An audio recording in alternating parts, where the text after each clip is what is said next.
nice warm day here in Chicago, holiday weekend, and we're set for Cubs baseball on WGN Sports. Game 2 of a 3-game set as the Cubs take on the team with the best record in the majors, the Pittsburgh Pirates.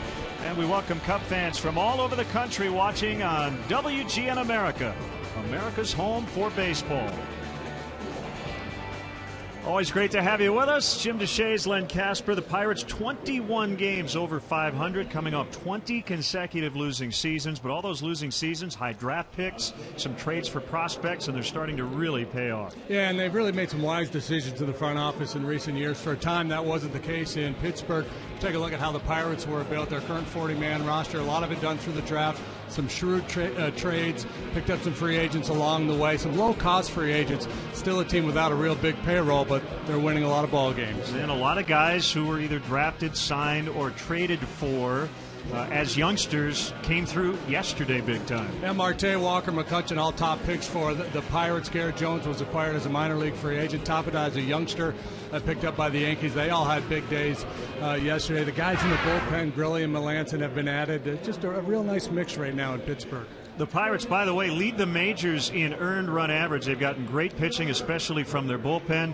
Today, they're going to ask a guy who's only made 4 starts to keep it rolling along. That's Charlie Morton. Hasn't faced the Cubs in a couple of years. And contrasting styles with Edwin Jackson being the Cubs pitcher. Yeah, Edwin Jackson, the power guy. Charlie Morton likes to rely on a sinking fastball. His last 4 against the Cubs, he's been really good, 2-1 with a 1.71 ERA. Edwin facing the Pirates now for the 4th time this year, 1-2 with a 4.20. Last time it was in this ballpark back on June 9th, and he was really good. 7 innings of 1-run baseball. Cubs have struggled against their own division, including 3-7 against the Pirates, who were victorious yesterday. Scott Hairston with the 2-run homer, the only runs the Cubs could get off Francisco Liriano. Cubs baseball is next.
By Budweiser, America's beer supports America's heroes.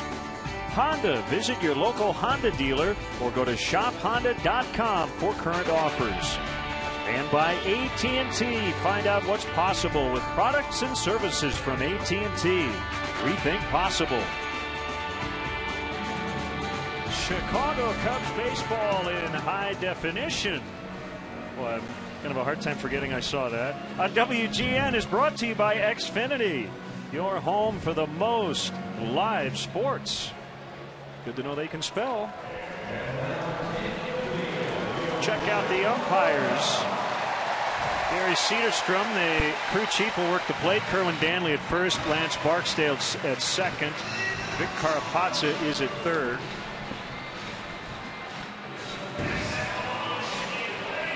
Let's get the Pirates starting lineup. Starling Marte in left will lead it off. He's hot. Neil Walker's at second. Andrew McCutchen has always been good against the Cubs. Garrett Jones, a local product, has hit an 11 straight here at Wrigley Field. Pedro Alvarez at third.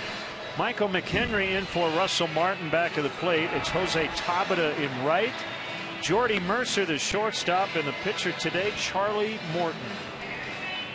For the Cubs, an outfield of Soriano. Bourbon gets another start in center, and Shearholtz in right. Valbuena Castro, Barney Rizzo third to first. Wellington Castillo behind the plate with Edwin Jackson on the mound. That's the Cubs defensively. It's brought to you by Toyota. Let's go places. Let's take a look now at the numbers for Edwin Jackson. A winner last time out. He's 4-10 now with a 5.75 ERA. Last time he's been on the road. His last 4 starts were all away from Wrigley Field. Last time he pitched here was June 9th. It was against these Pirates, and he was really good. 7 innings, 4 hits, 1 run, struck out 8. And we are on top of the scoreboard today. Well, we're not. Joe Pausback is taking one for the team. I don't know if I'm not really necessarily afraid of heights, but yeah, he's higher than Browning was that day.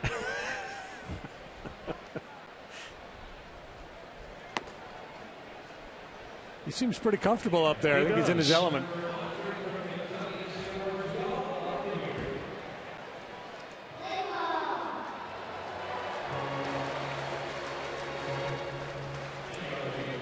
Well, Edwin has really struggled in this ballpark. As a Cub, his Wrigley Field ERA 6.69 in 7 starts. In his career now, 10 starts at 7.06. Hopefully he can get comfortable here over the final 3 months of the season as he faces Starling Marte, leading off for the Pirates. 3 hits, 2 steals, 2 runs in the opener. One of a number of Pirate hitters who have been really swinging the bat well lately. He's on a 10-game hitting streak. And he taps it foul. We're underway.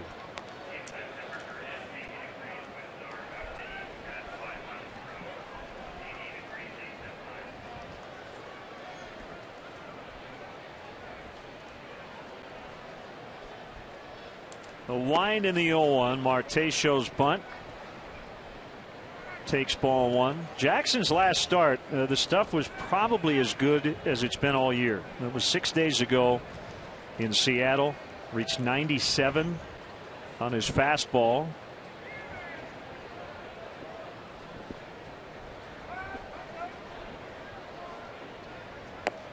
Swing and a miss. Two-seamer, a little sinking action on that one. Yeah, that's been kind of a storyline this year with Edwin. Dale Swaim would like to see a little more velocity out of him, especially early in his outings. Sometimes he's able to crank it up into the mid-90s, but it's not till the 3rd or 4th inning, and he's already given up a couple of runs.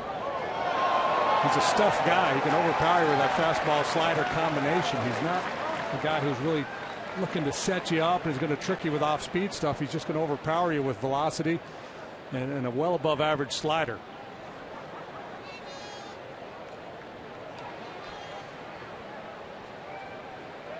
So they're going to go up and in on a fastball. Didn't miss by much. Marte really crowds the plate.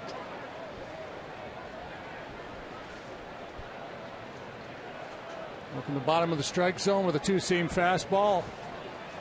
Not going to get hurt in there.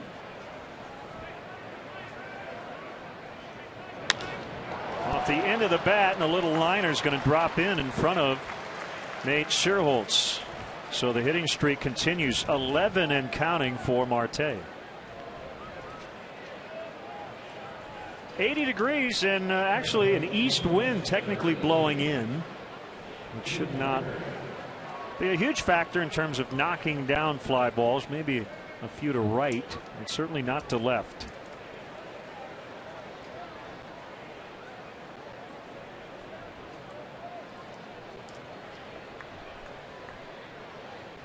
25 steals for Marte. He's been caught 8 times. Pirates 4th in the league in stolen bases.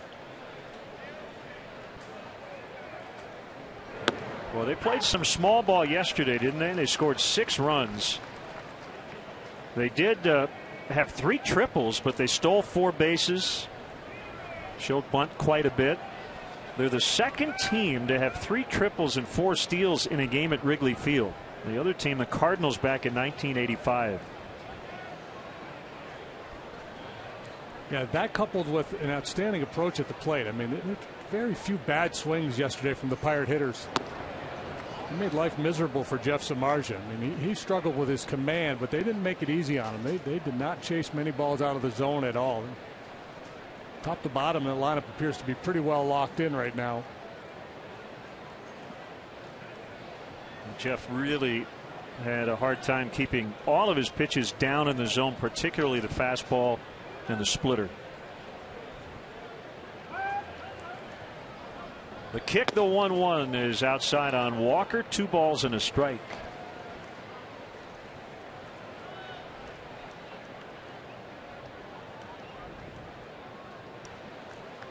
Walker has not had a lot of success against the Cubs this year. Just a $182. This is a count with Walker in the box. You're tempted to play a little hit and run if you're Clint Hurdle, but with Marte the base runner, I think he'd be inclined to let him just try to steal on his own. Jackson has not been particularly good at shutting down the running game. They're 9 for 9 against him.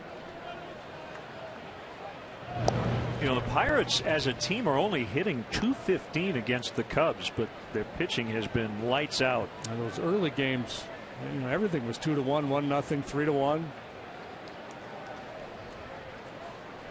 10 games have been played in this season series, and the Pirates pitching staff's allowed 18 earned runs. That's it. Marte takes off for second. Walker swings and misses, and the throw is a little late as Castro got run into there on the slide. Both guys get up a little slowly. Marte with his 3rd steal of this series and the 26th of the year. Yeah, I expect the Pirates to continue to push the action with the running game in this game today. Given the numbers that I mentioned on Edwin, man, that's he paid a price to get to second base. The dangers of the head first slide. We usually talk about the hands going head first, being in danger, jamming a finger, breaking a finger. This time it's the coconut. Yeah, Castillo. An empathetic look out there.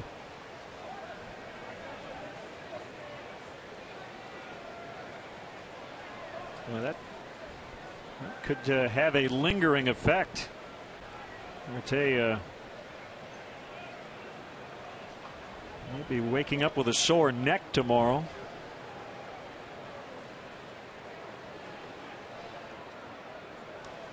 Starlin and Starling collided, and Starling is seeing stars.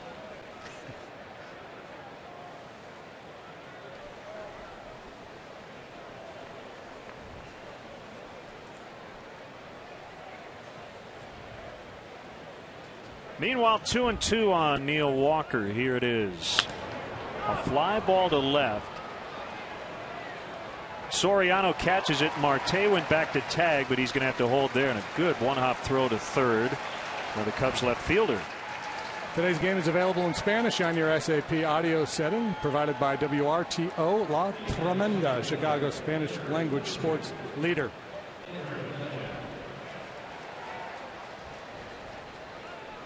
Now Andrew McCutchen, who actually stole home part of a double steal yesterday, the first Pirate to do that since the burner Ryan Domit, 2005. You would have had to go pretty far down the Pirate depth chart to find Ryan Domit the answer to that trivia question.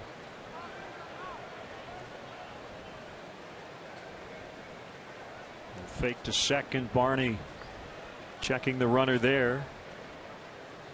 Well, Jeff Samardzija said it after the game yesterday that the Pirates don't beat themselves. They play very good defense. You talked about their offensive approach in game 1. The Cubs have actually outscored the Pirates, but they're so stingy in terms of giving up runs that if they can squeak out 2 or 3, they usually feel pretty good about it. Yeah, and I think it's all about the pitching. It's mostly about the pitching for the Pirates, the starters, and then that airtight bullpen.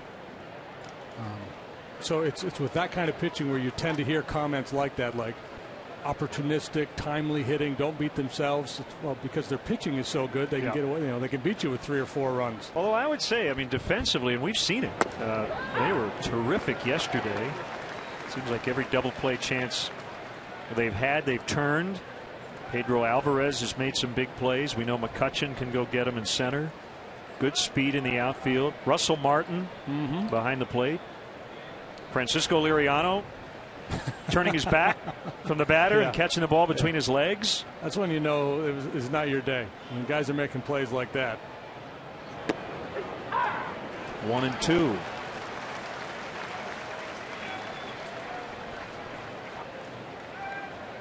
Edwin typically takes a lot of time between pitches, especially with men on base.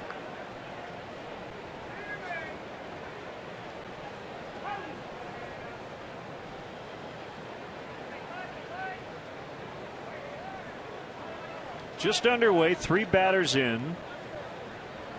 Pirates with a runner in scoring position, and the 1-2 gets by, and that's significant. Wild pitch has been an issue for Jackson all season long. And now that runner's at third with only 1 out. Yeah, that's the 11th wild pitch charged to Edwin this year. Just wants to make sure he doesn't make a mistake with the slider, but really pulls it all the way across into the left-handed batter's box. Not much of a chance for Castillo.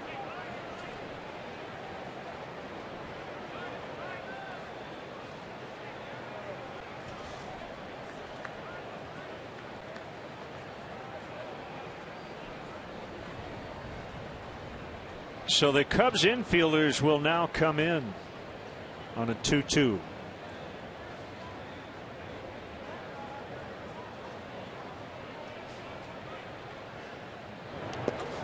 Good knockdown by Castillo. He was expecting it on a breaking ball.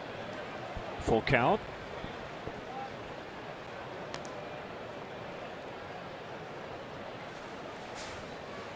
Runner on third, 1 out. Pirates cash it in 59% of the time. League average is 66. Mitigating circumstances here in that he got to third base with already a couple strikes in the count. We're not going to go that deep though. Computers would start to steam and smoke would come out and it'd hiss and blow up. The 3-2 from Jackson. Slowly hit roller. Marte has to hold, and Castro will throw to first. Big pitch, big out, inducing that weak contact. If the contact play were on and Marte were going, that soft ground ball, he probably scores.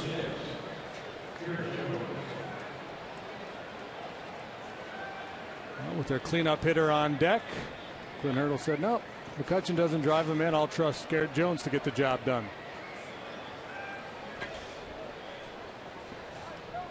Add an out, and that run expectancy gets cut about in half. Infielders back, and the pitch to Garrett Jones on the outside corner for a strike. You know, I'm a little bit surprised Marte wasn't going on contact there. Sometimes you play it a little closer to the vest early in the ball game, but with McCutchen's speed, you know, even if they throw Marte out at home, pretty good chance Marte or McCutchen's going to steal second base and you know, be in scoring position for Jones at bat anyway.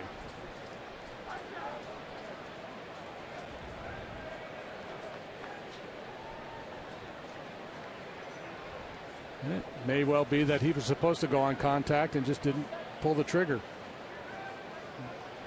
But clearly he wasn't going.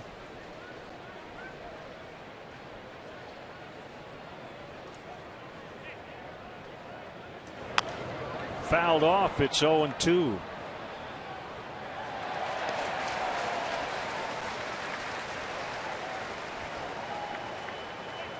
So it seems like a long time ago, but remember the Cubs actually beat the Pirates 2 out of 3 to start the year. The Pirates then got swept by the Dodgers. They were 1-5 to begin the season. Since then, they've gone 52-27. Recently had a 9-game winning streak. Another knockdown by the catcher Castillo. And won 9 in a row, lost 2 out of 3 to the Phillies before coming here to Chicago, and got back on track with a win yesterday. Baseball fever starting to come alive in Pittsburgh. They've been drawing good crowds recently.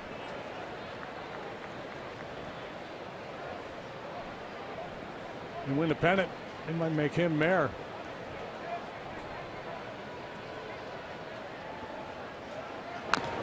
How about this? So we know about the 20 consecutive losing seasons. However, there's another streak the Pirates are trying to snap. They have never had a winning record against their own division, the National League Central, since it was constructed in 1994. This year they're 25-13 within the division.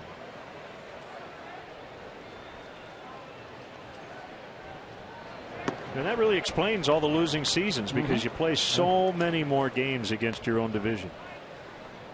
They turned it around this season. Closest they came to a winning season was in '97. This year the Astros won the division with a really mediocre record. The whole division was mediocre, referring to it as Comedy Central or something to that effect. 2-2. A ground ball to Darwin Barney. A little short lob toss to Rizzo, and Jackson gets out of it. Marte stranded at third, and the Cubs are coming up.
Toyota lets go places.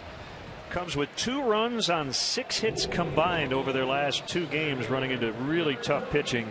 Bourbon will lead it off in center. He's in for Brian Bogusevic. Castro Rizzo in the 3 spot once again. Soriano cleans up. Valbuena's at third. Sherholtz in right, moving down in the order. Barney, Castillo, and Jackson will round it out. Talk about that Pirate club. Defensively, the speed in the outfield. Marte, McCutchen, Tabata. Infield of Alvarez, Mercer, Walker, Jones. Michael Fort McHenry behind the plate. Charlie Morton, just 4 starts. Been on the DL with elbow problems. 1-1 with a 250. Coming back from Tommy John surgery, he's got a heavy sinker. And there will be times when you'll say, man, he looks a lot like Roy Halladay. It's because a few years ago he decided to pattern his style after Halladay. There's the sinker. It's low, 2-0. Yeah, we had that graphic in the open on him and his good work against the Cubs his last 4 starts going back to 2010. And that's really when he made the adjustment, because he used to be more of a 4-seam elevated fastball guy before he went all Halladay. And that wasn't working out for him. He was giving it up routinely. Now he's throwing more 2-seamers. He's sinking the fastball. Still throws hard. That one clocked at 94.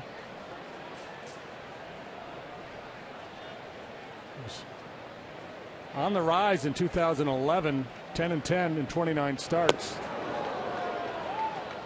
with a 3.83 ERA, and then he had hip problems before the elbow surgery. So last year he didn't pitch much at all. Almost clipped Bourbon. Second start this week for Bourbon, and he draws a leadoff free pass. Brian Bogusevic day to day with a tight left hamstring. Probably be a couple more days before he's ready to get back into the lineup.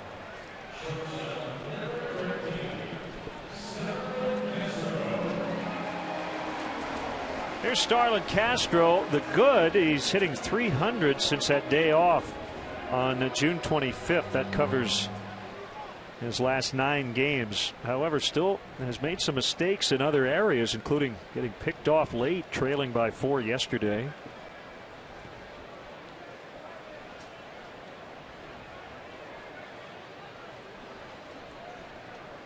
And Morton will throw over. Bourbon a threat to steal.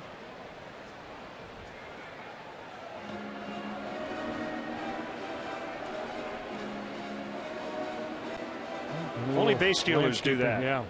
Yeah. The big slow guys don't really pay that much attention to the track.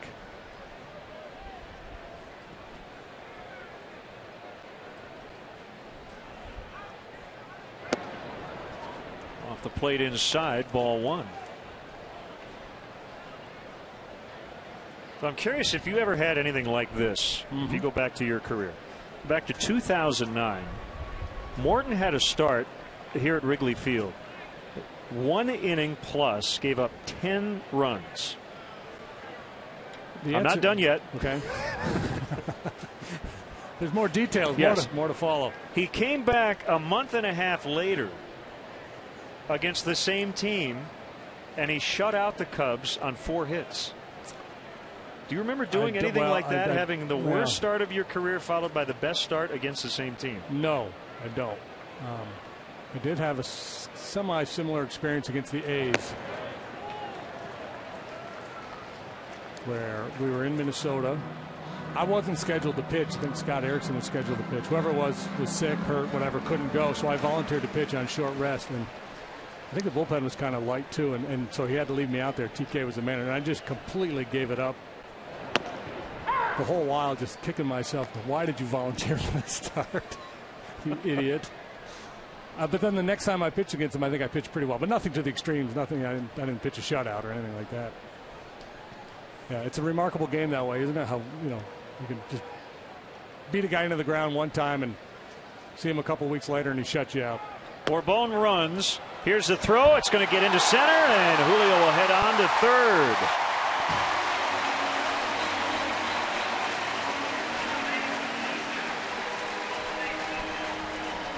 Now, this is not to beat up on Michael McHenry, but Russell Martin about as good as it gets back there throwing. In fact, has nailed 3 guys in the last 2 days, but the backup in there and that wide throw, and the Cubs are in business.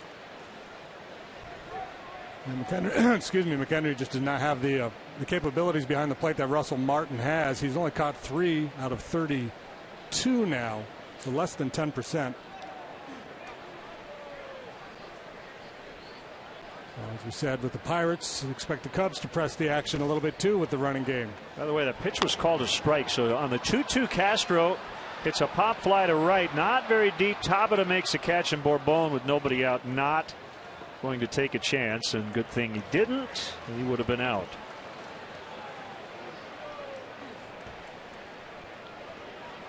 No, with 1 out, you might gamble and hope for an errant throw or a mishandle at home plate. But with nobody out, the catch being the first out of the inning, you're not going to risk it.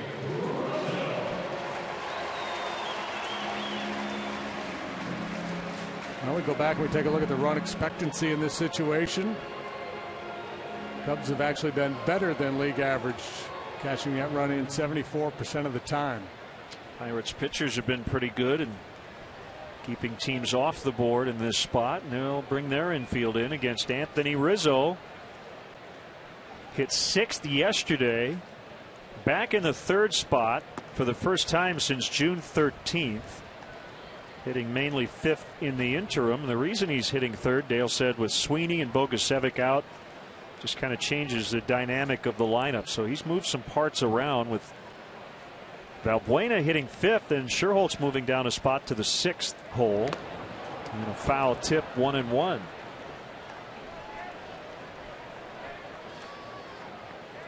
Yeah, and that coupled with the fact that Nate has kind of cooled off lately, didn't do a whole lot on the road trip. Total 6 hits in 2 days. Manager thinks it's time to shake things up a little bit. Way inside to make it 2-1.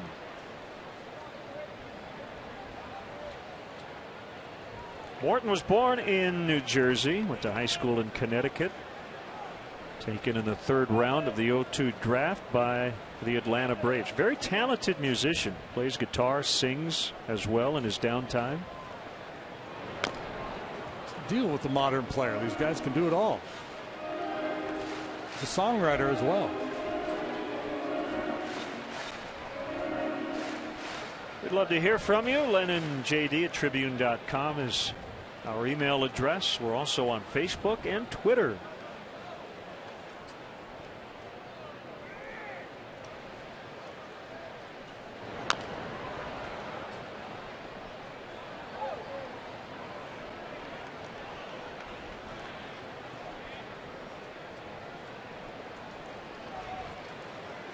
Yeah, going back to your point about how you view the Pirates offensively, considering how well they've pitched. The Cubs have struggled with runners in scoring position, and that tends to overshadow everything else you do as an offense. Puts a ton of pressure on your pitching staff as well. And there have been a few starts where maybe we haven't evaluated them properly because they ended up being losing starts. You know, a guy goes 7 innings, gives up 2 runs, and loses. And you go, well, he was okay today, and normally you'd say, oh, he's really good. Yeah, but if you lose 2-0. Yeah, he was good, but the other guy was better, as opposed to he just pitched well. Yeah.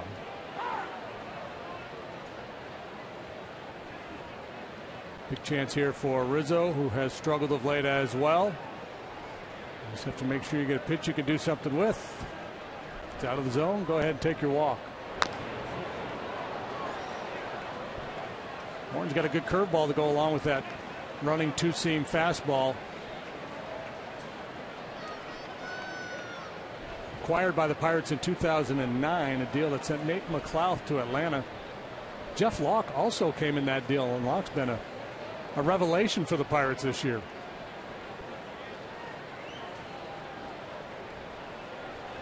Locke will not pitch in this series. A.J. Burnett will be activated from the disabled list tomorrow.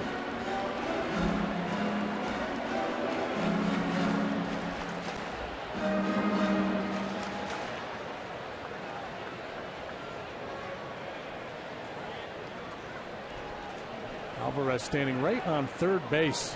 And he got him on a foul tip strikeout. He's going to leave it up to Soriano with 2 outs. That'll change the math on the run expectancy. Infield moves back. No such thing as a 2-out sac fly.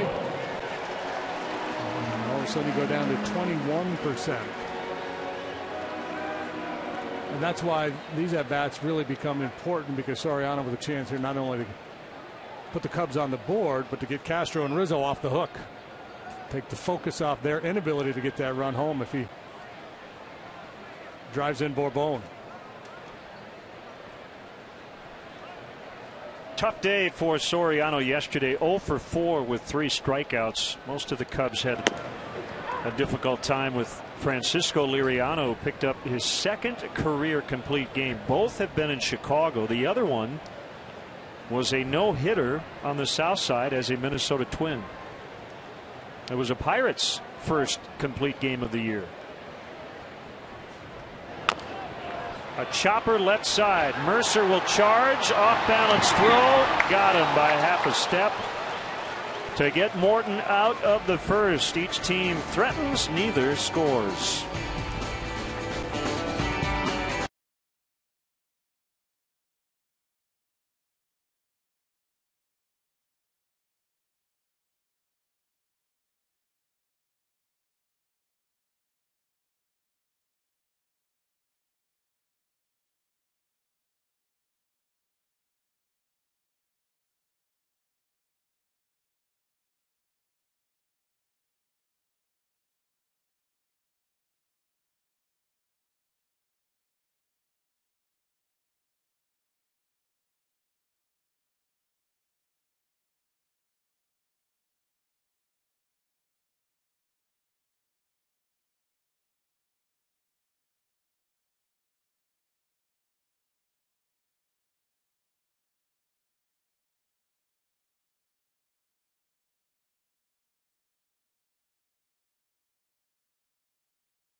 Comcast, Dale realizes his team needs to be a lot better here at Wrigley Field. They've dropped 23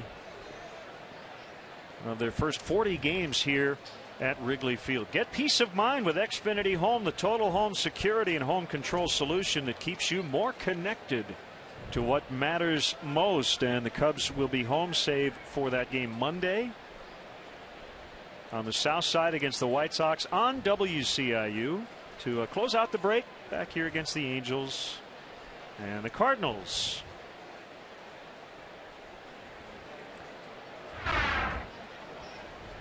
And the All-Stars will be announced in about 2 hours.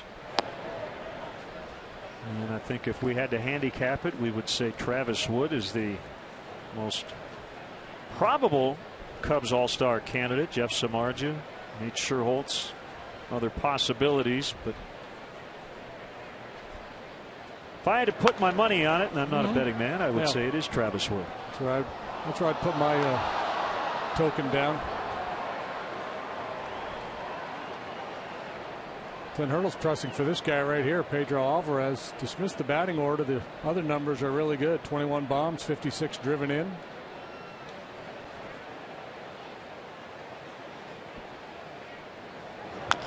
Alvarez taps one. Jackson's going to have to cover. He will, and gets the throw from Rizzo.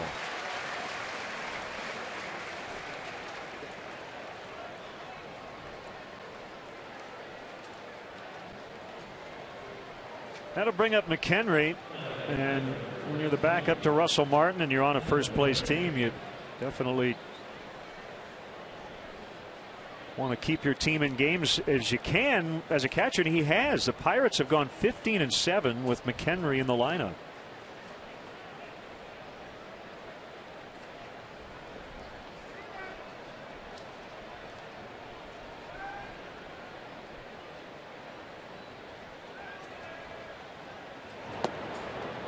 Well, in this type of ball club, especially with a two-way frontline catcher like Martin, that backup's got to be a good game caller. You've got the best pitching staff statistically in baseball, and McHenry's done a nice job. Here's the 1-0 off the plate. Nope, on the corner. 1-1. Yeah, he scores high marks for his receiving skills behind the plate. Smart guy. He's had to work his way through a batting order. He contributed pretty well with the bat last year. 12 home runs in limited play. Hits that one hard. It backs up Valbuena. Long throw, no problem. I got to say, that's pretty underrated as a fan to watch a third baseman back up and then just air it out across the diamond. Very strong arm for Luis Valbuena, who's a second baseman by trade. Yeah, shortstop's in the hole and third baseman backing up towards the line. Fun to watch him make those strong throws across the diamond. The ball almost always beats the runner. And that foot race. 4 consecutive ground ball outs for Jackson. Tabata recently came off the DL. Activated Wednesday. Had a strained oblique. Got a 6-year contract 2 years ago. Struggled last season, spent some time at AAA.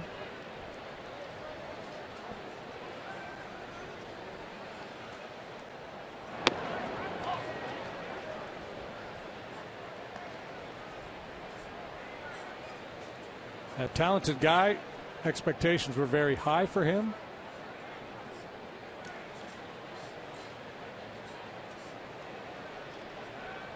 Prone to mental mistakes himself, and that's, it's kind of the storyline with young players.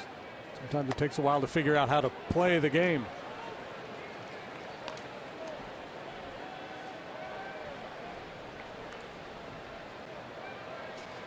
When you look at the journey for the Pirates here the last few years, I mean, they've traded a lot of their veteran guys, even young veteran players, guys who've had success. Move them to other teams. Jason Bay, Freddie Sanchez. You go right down the list. And the guys you get back in those deals, you hope get to this level and become contributors. And Tabata, one of those guys, came over from the Yankees. Charlie Morton, as you mentioned, came in the Nate McLouth deal. Ball 4. While we have a second, let's step aside and see what's coming up on WGN.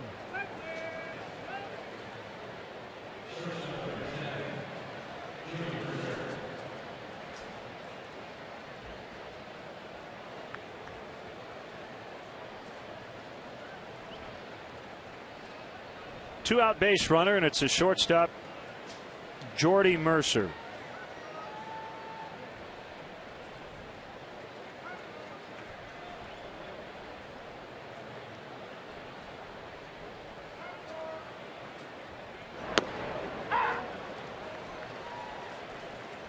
It's the whole advantage of being a seller at the trade deadline. You take advantage of the urgency of the teams that are in contention, their need to find a piece to get them over the hump, whether it's an arm in the rotation, an extra bat for the lineup. To pluck a couple of prizes out of their organization, guys that could come to the big leagues and be a good solid contributor for a number of years. And that's exactly what the Pirates had in mind with Tabata. Runner goes. Here's the throw. Safe. Boy, got a couple of collisions there. Marte running into Castro, and now Tabata slamming into Darwin Barney. Barney's got the coverage. The throw sails a little bit on Castillo in toward the runner, so he's in harm's way, and Darwin Barney, to his credit, hangs in there and tries to make the play on Tabata. Like he was out. Just don't know where he got him. Ball was there in time. I think by the time he brought the tag back, maybe Tabata was able to get to the base.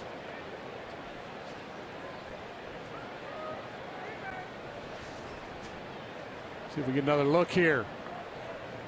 Quick tag. I don't know. Close.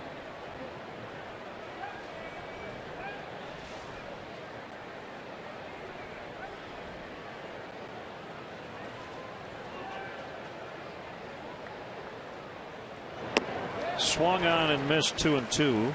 Situation early in the game yesterday when Dale Swaim opted to walk Mercer, who was the 8-hole hitter, to get to the pitcher Liriano, and Liriano dumped a base hit into left field to put the Pirates on the board.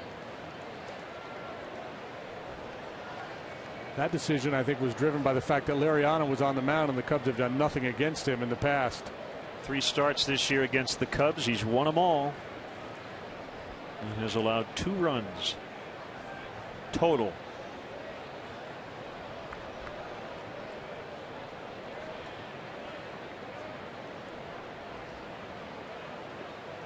As far as we know, Tom Browning's the only guy that's ever gone over to the rooftop. The only player in uniform. So maybe we can get Liriano to go to mark the anniversary of that great event. Mercer strikes out, and Jackson gets out of the inning. Second straight inning. The Pirates have put a runner in scoring position. Still scoreless.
up to the Double-A level. Yeah, it's always hard to make the decision when to promote a guy like that, but he had a great month, and we sort of told him, hey, listen, go out and dominate for a month. Control the strike zone better, play better defense, and he did it. And he's so talented. I think the important thing is to keep him challenged. I think it'll be a nice challenge for him at Double-A, and he certainly earned it with what he's done over the last 4 weeks. So that's the big news in the Cubs organization. Arguably their #1 prospect, Javier Baez, goes from High A Daytona to Double-A Tennessee. And by the way, thanks to Robbie Aaron, the voice of the D-Cubs, and Mick Gillespie, the voice of the Tennessee Smokies, for providing their fine minor league reports today. Yeah, it is a big challenge at first go-around in Double-A. It's a big adjustment for a young player. Pitcher's a little bit more polished. It'll be important for Baez to, as Jed implied, to continue to tighten up his strike zone judgment. 1-1 to Luis Valbuena's, bounced up the middle. Knocked down by Walker, but it'll be a hit. First hit for the Cubs. Leadoff man on for the second straight inning.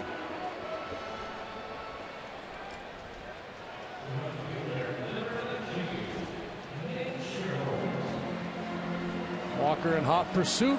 Able to get a little leather on him, but not snare it. And he wasn't going to throw out Valbuena anyway.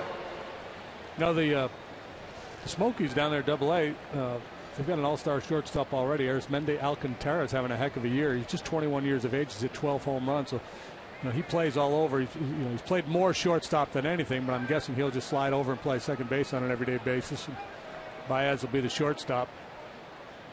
It sounds like Alcantara projects more as a second baseman anyway, and Cubs are very high on him. Pretty good double play combo. We got the Villanueva kids down there playing third base, and he's going to be an all-star in the Southern League.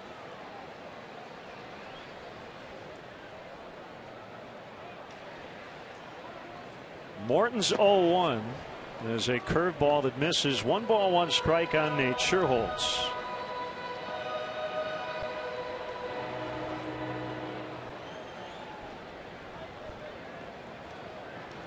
Morton, when he's on his game, will get a lot of ground balls. So he's like a two-seam running fastball down and away, and Scherholz tries to yank it through the hole on the right side. He's likely to hit it to short or to second. That's the challenge for Scherholz. He'd love to exploit that hole on the right side, pull this ball into right field, but if you're trying to do it with that sinker down and away, that's a big challenge.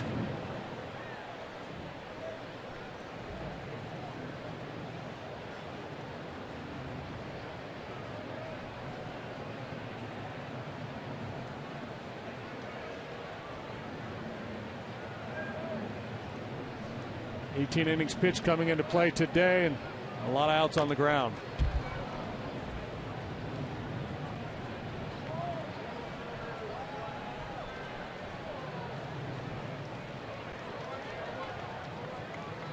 Darwin Barney on deck.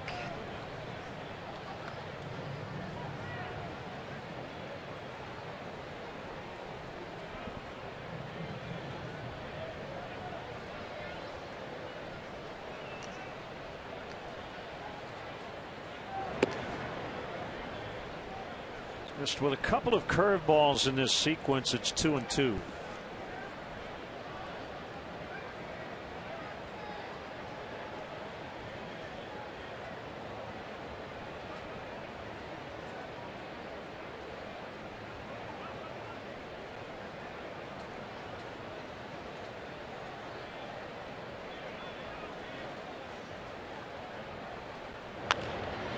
Hit hard but foul.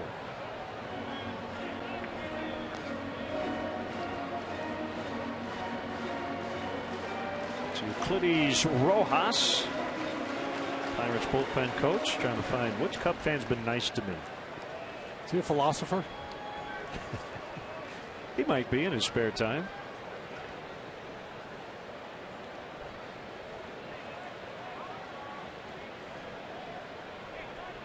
Having a hard time pulling the trigger. There you go.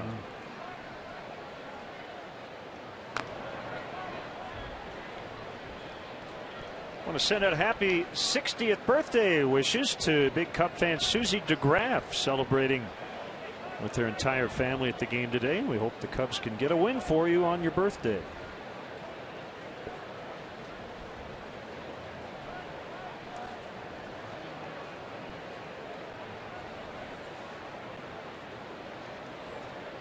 If not, Len promises to sing happy birthday on your voicemail. Another foul.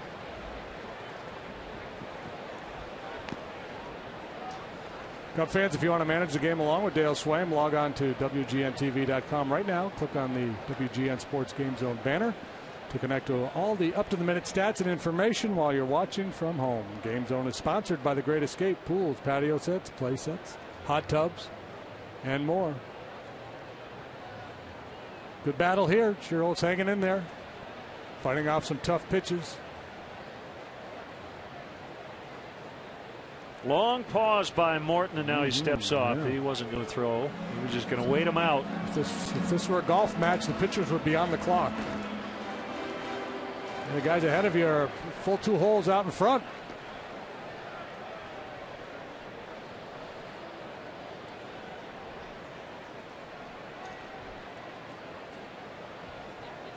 If you're pitching, you don't care. That's not your job. Your job is just to get outs. Swing and a miss. He got him for his second strikeout. Well, that's the thing. You mentioned the Pirates. They've used a lot of starters this season. They've had injuries they've had to deal with, but whoever's jumped into that rotation has been good. Yeah, currently, they only have one guy in their rotation who was there to start the season. That's Locke. A.J. Burnett will rejoin tomorrow, but Wandy Rodriguez, James McDonald are on the DL. Jonathan Sanchez no longer in the organization. Jeff Karstens has been out. Wandy Rodriguez got a forearm issue, and they're not sure when they're going to get him back. They've had a pretty good plan B. They called up Garrett Cole, one of the best pitching prospects in all of baseball, and he has delivered. He's 4-1 through 5 big league starts. It's Ray Searage, the Pirate pitching coach. We got 3 starts from Brandon Compton, 1 start from Phil Irwin. Genmar Gomez has worked as a starter and out of the pen.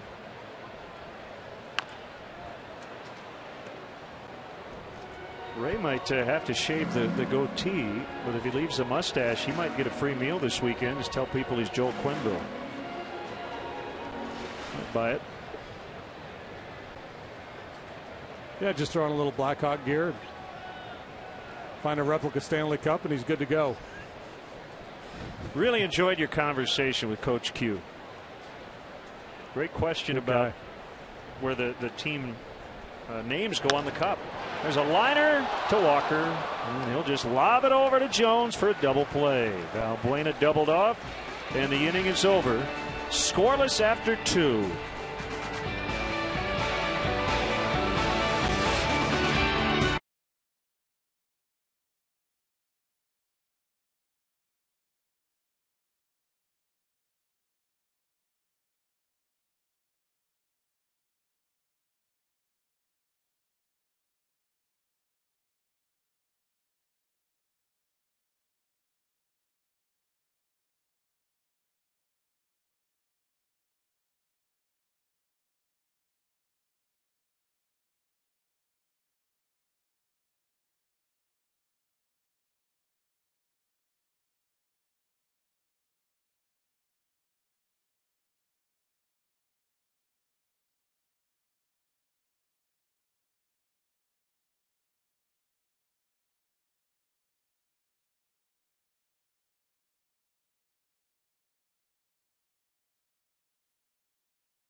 Recognize Bill Jacobs Chevrolet for their support of the Plainfield Athletic Club. Bill Jacobs Chevrolet and your Chicagoland and Northwest Indiana dealers are supporting over 30,000 young ball players through the Chevy Youth Baseball program. Since 2010, the Chicago area Chevy dealers have been providing these local youth leagues, equipment kits, instructional clinics, and much needed financial support. So once again, from the big leagues to the youth leagues, Chevy is truly the official vehicle of baseball.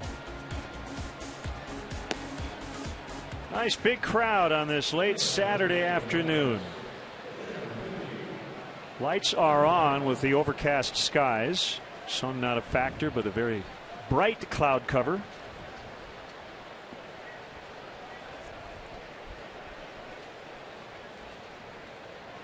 And it will be the pitcher Morton to lead off for the Pirates. We're in the third inning.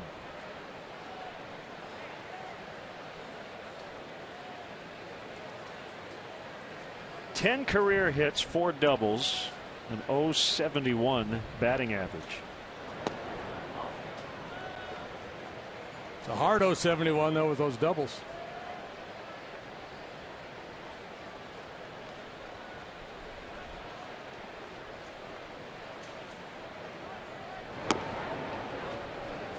Two and 0. Soriano had a good day at the plate yesterday. Knocked in the Pirates' first run. Laid down a sac bunt, walked, and then lined out to end the 7th inning. Just his day. Ooh, 3 and 0. With the old pink elephant. Whatever you do, don't walk them. Plant that negative seed, and all you can do is think about the negative or the pink elephant, which would be a negative too, for that matter.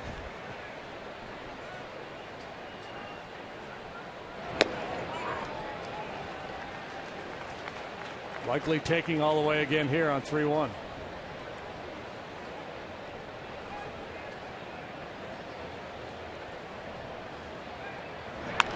Well, he swings at what probably was a strike.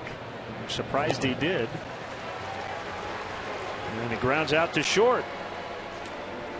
Hey, Cub fans, make sure you check out Len and JD's baseball blog at WGNTV.com. It's sponsored by Jeff Vukovich, your nationwide insurance agent serving the area for 34 years.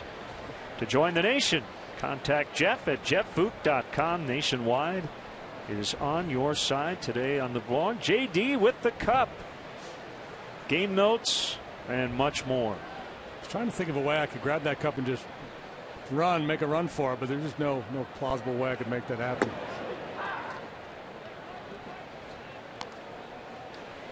The energy down by the dugout when the cup came out, and then of course Coach Q along with it, people went nuts. Yeah, they did. I figured it was for you, but well, I'd like to think so. Maybe half and half. Yeah, if you're looking for an ego boost, just hang out with the Stanley Cup. Everybody will pay attention. There's Joel. He's reminiscent of like a WWF with the belt.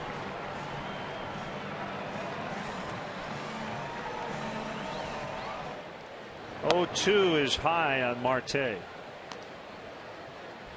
Got Stats Sunday coming up tomorrow. Our associate producer Doug Stanton with a surprise stat feature. We're not sure what it's going to be.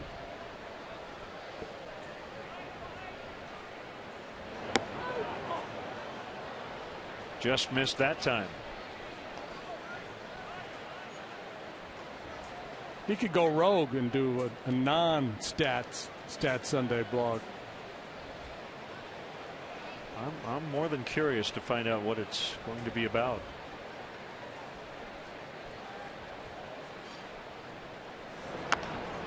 Marte dribbles one to third. Safe.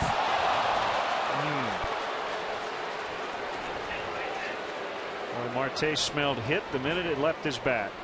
The average continues to crawl up for Marte. He's been hot lately, and when you have the kind of wheels he has, you get a fair number of infield hits. Slow roller to third base. Well played by Valbuena. Got up in on him a little bit there. You saw that hop up into his midsection. Cost him maybe just enough.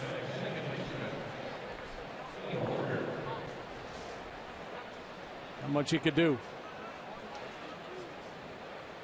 Not if, but when does Marte try to steal second base here? He has 5 hits already in this series.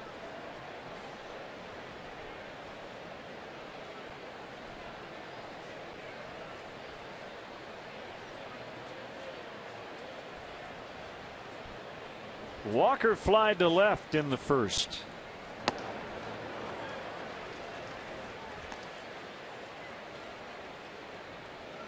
Well, not every Pirate player really understands probably the gravity of the 20 consecutive losing seasons. Most guys haven't been a part of it that long, but probably the guy who understands it more than any is Walker. Why? Because he's from Pittsburgh.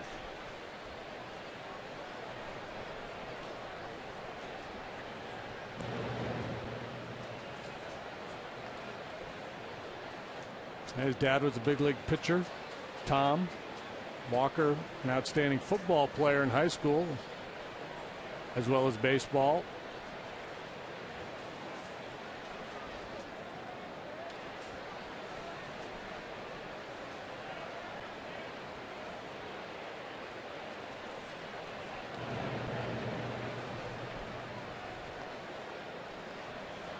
Turned out a lot of football players, that area. Yep.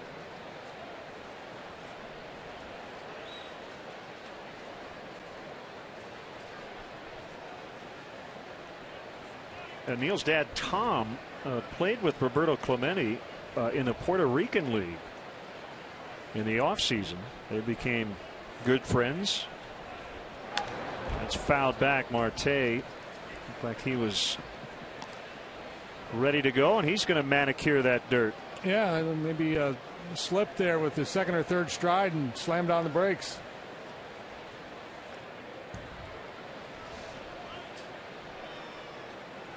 First push off, his foot kicked out on him a little bit, so he decided to shut it down. Yeah, Neil's dad actually helped Clemente and the group load the relief plane that was headed to Nicaragua after the earthquake. And Clemente told Tom Walker, no, stay here, enjoy New Year's. And we know what happened. The plane ended up crashing shortly after taking off from San Juan, Puerto Rico. And Clemente and 3 others aboard were killed.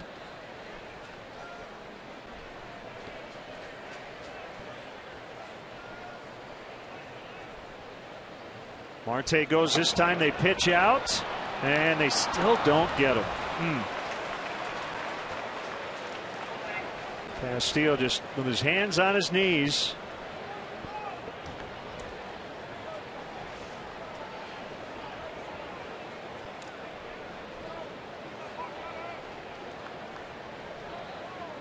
Yeah, at that point you think, well, why bother throw over? Why bother pitching out? Can't throw him out on a pitch out. It's highly unlikely you're going to get him unless you drastically change your delivery time to home plate.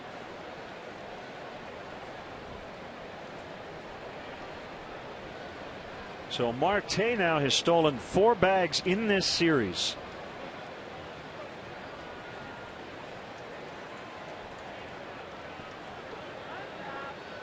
Normally, when you pitch out, you don't want your pitcher coming home any more quickly than he normally would in his regular delivery, because when you're pitching out, you're hoping he's going. We're going to pitch out, he's going. We're going to throw him out here. That's the plan.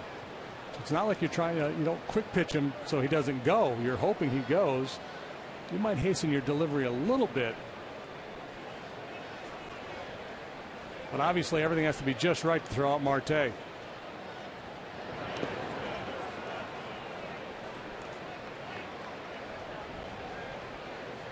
Some young pitchers don't get that. There'll be a pitch out signaled, and then they'll just do a real quick slide step. And the manager, no, I don't want you slide stepping. That if a base runner is going to steal and you slide step, he might shut it down. If we're pitch out, we want him to be going. Thinking is we're going to be able to throw him out on a pitch out.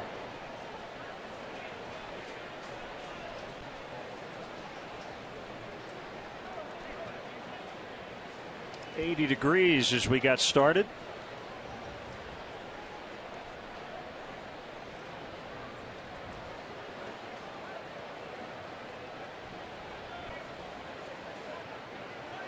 Runner goes to third. Throw there.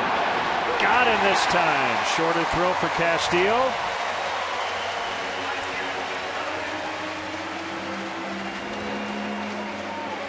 Got greedy. Perfect pitch for Castillo to handle. Up and away fastball. Did not have a big jump. Didn't have a particularly big lead. Head first slide. He goes belly first and kind of decelerates.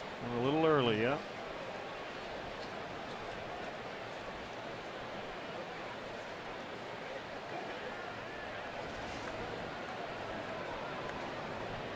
Payoff pitch now to Walker is fouled back. 29th Annual Cubs Convention will take place at the Sheraton Chicago Hotel and Towers on January 17th, 18th, and 19th. Rooms can be reserved by visiting Cubs.com/convention or by calling the Sheraton at 1-800-325-3535. Make sure to ask for the Cubs Convention rate. All reservations at the Sheraton come with convention passes built right into the room package. Come check us out in January. Another 3-2 from Jackson and another foul.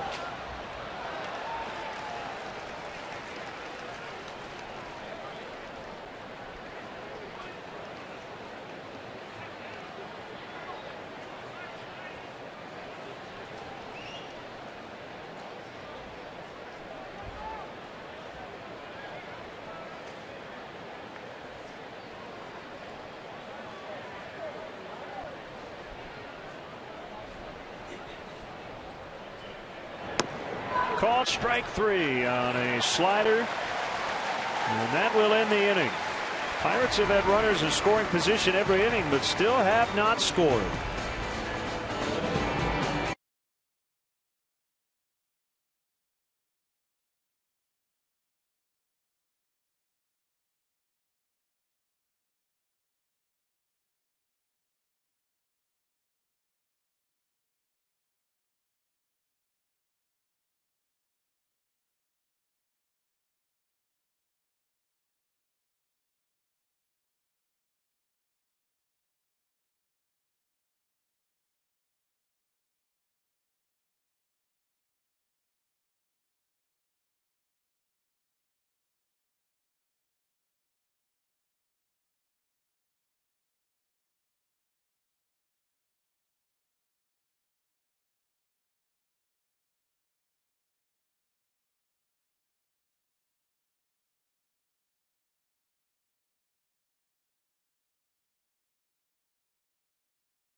It's the sound of history being made. Here we go.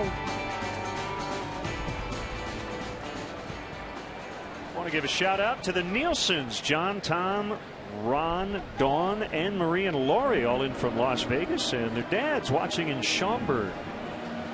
Sounds like the Osmonds.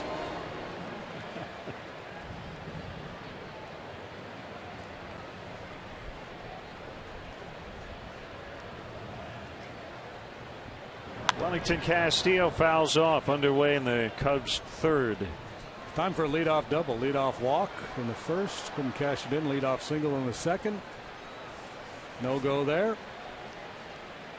Leadoff double to get things started. Castillo with an 806 OPS here at Wrigley Field, 250 points higher than on the road. This has been a comfortable place for him to hit.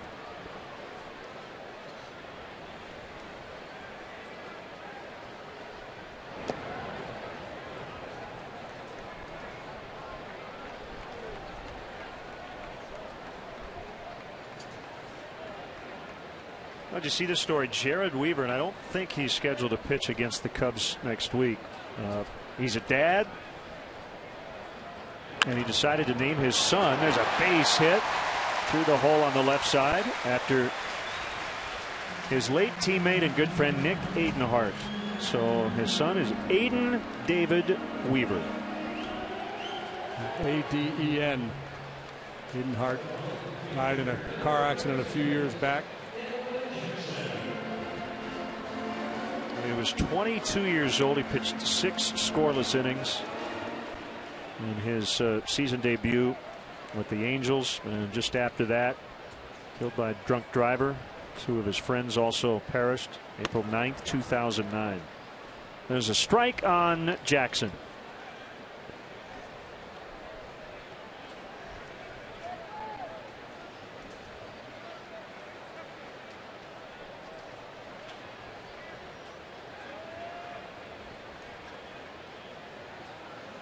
Alec Morton sometimes can make it difficult to get a bunt down with that good run he gets on his fastball.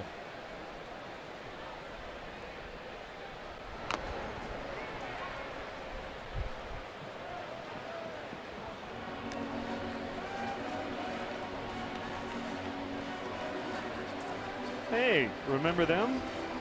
Yeah, they're the ones that she dumped the beer on him after he kind of spilled some beer on her trying to catch a home run ball. All is well. A regular spot at the top of the bleachers. Whoop. Called strike 3, so he got him on a breaking ball.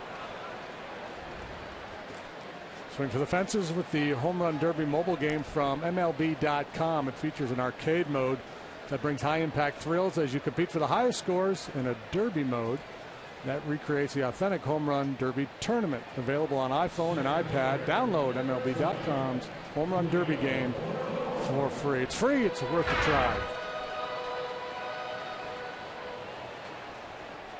Borbon with a walk and a steal, stranded at third in the first inning. Castillo at first, 1 out, and a pitch at the knees for a strike. So the other day, Thursday, the Giants and Reds were rained out in Cincinnati. Only trip for the Giants to Cincinnati. So I'm reading a story about the fact that they're having a real difficult time trying to figure out when to make up that game, which is not a bit surprising considering the current unbalanced schedule. They have an off day on August 29th. But the Reds, that's the only time the rest of the year they share an off day. But the Reds play 20 straight before that and 13 in a row after that. So that would be 34 straight days without a respite. Yeah, well, and you know, the way that with the extra round of playoffs now, because of the second wild card team, it's tough to think, well, we could throw that one in at the end of the year if need be. Right, that's a possibility as well. You could do a day-nighter in San Francisco, but I don't think the Reds want to give up a home game. A home game. I'm telling you, partner, we're nearing the point of a day-night doubleheader against 2 different teams. Borbon swings and misses. I like it. Be like a round-robin tournament. Reds host the Giants at 1:05 and the Cubs at 7:05. It's happened. Somewhere in the Wayback Machine.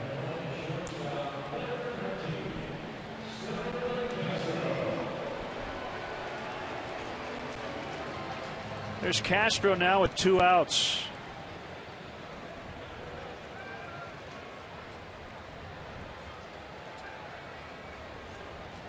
Morton has not yet allowed a home run this year. Again, only 18 innings pitched coming into play today. His last start was rain shortened back on June 30th against Milwaukee. He worked a couple of innings and a lengthy rain delay forced him not to be able to return.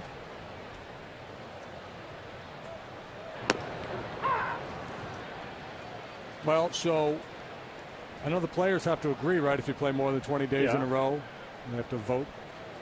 But certainly extenuating circumstances. I don't know what their option would be. You know, that's another instance where maybe there'd be a new rule in place to allow expanded rosters for situations like that. Tap back to Morton. A little tricky backhand. And he gets Castro. The Cubs waste a leadoff single. We'll head to the fourth. Pirates and Cubs, 0-0.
Independence Day.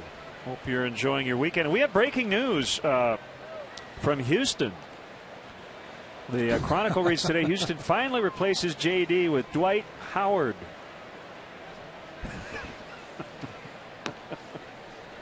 Little did you know, it'd take half a year for you to be replaced. That's I'm sure huge news in Houston. Yeah, I think people are pretty excited down there in Houston. The Rockets actually had a pretty decent year this past year, so they're kind of trending this way. So you are missed. I know, according to that picture, are you as tall as Dwight Howard? Only how tall is Dwight Howard? I think he's a little taller than you. Yeah, he's got about 5 or 6 on me, I think. I'd still back him in though, Len. I'd drop a little hook shot over him. McCutchen, Jones, and Alvarez against Edwin Jackson. Castro comes in. And he just gets him. Castro at times has been criticized for lack of urgency on ground balls with speedy guys going down the line. That certainly wasn't the case there. A little case of happy feet, but he was scrambling. Not much margin for error with McCutchen going down the line.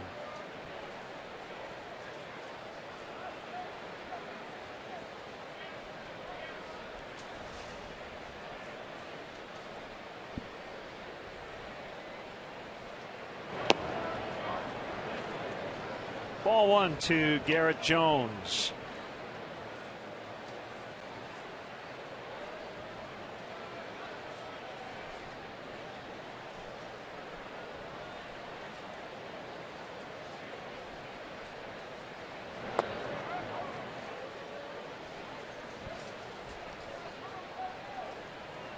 Cardinals edge the Marlins today 5-4 on a throwing error by Giancarlo Stanton in the bottom of the ninth.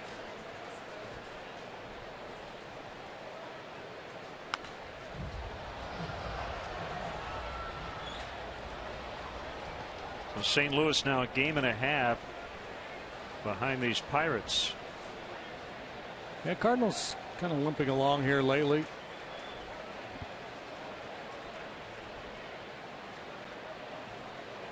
Kind of like that. It's been a little out of sorts. There's 4 wins in their last 10 coming into play today.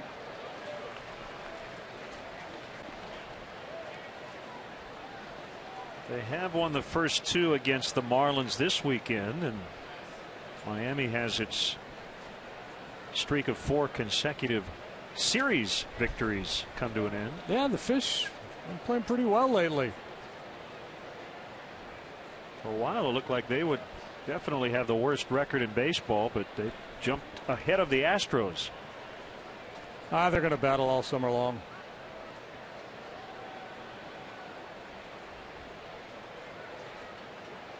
A lot will depend on trades.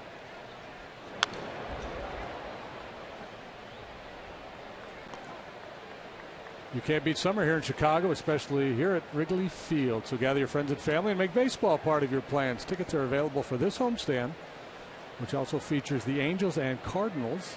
To purchase your tickets, visit Cubs.com. 2 with the Halos, and then 4 with the Cardinals leading into the break. So Albert Pujols will be here this week, but now with the Cardinals. Outside, it's full 3-2.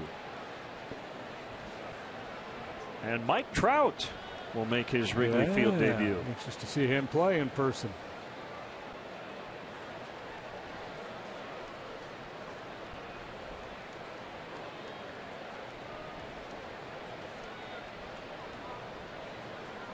You can see the body language of the players. Everybody just standing there with hands on hips. Takes a while. Hop to Rizzo for the out, 2 down.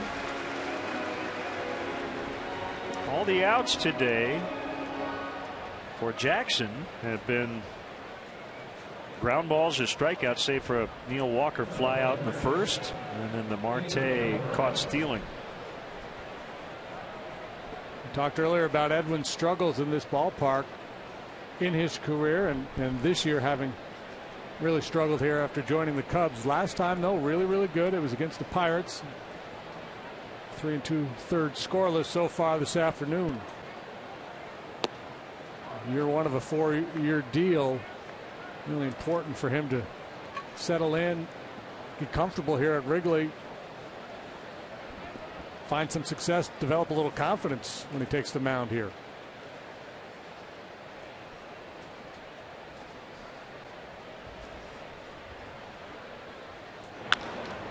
Alvarez powders that one out of here. His 22nd of the year. And the Pirates strike first, 1-0. He is so strong. He hit some monster shots. This more of the line drive variety. Got out of here in a hurry.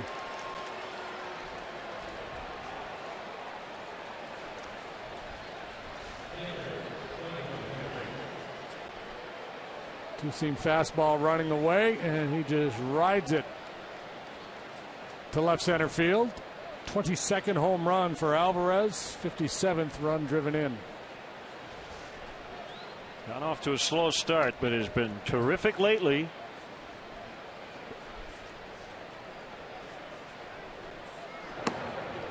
Well, going into action today, Alvarez with 51 homers since the start of last year.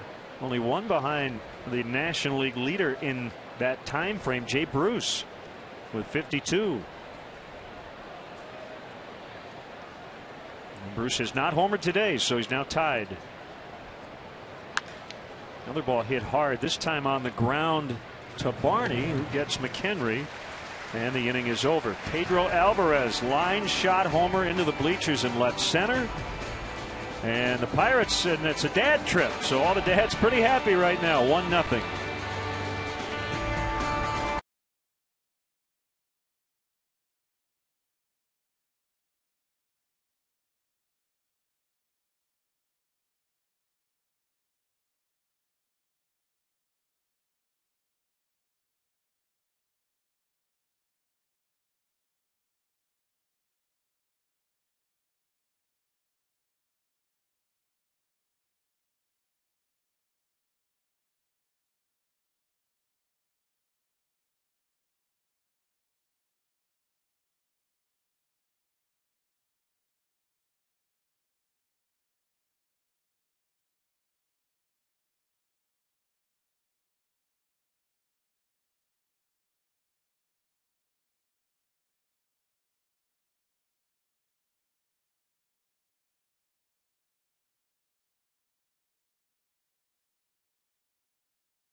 Pirates, and we have maybe the best ceremonial first pitch ever. 잘 던질 것 같은데요. This is awesome. Baseball organization. Shin Soo-ji, a rhythmic gymnast. 최초로 시도되는 투구폼인데. I would like to tell you what that maneuver is, but I have no idea. Well, she got a little deception in her delivery, that's for sure. 유연하군요. 그리고 흐트러지지가 않아요. No balk, one fluid motion. 제재는 안 받을 거예요. 선수 지금. 그러니까 말해요. 네. 자신의 특기를 살려서 새로운 투구폼을 선보여주는 Before the Doosan Bears matched up with the Samsung Lions. The Lions and the Bears.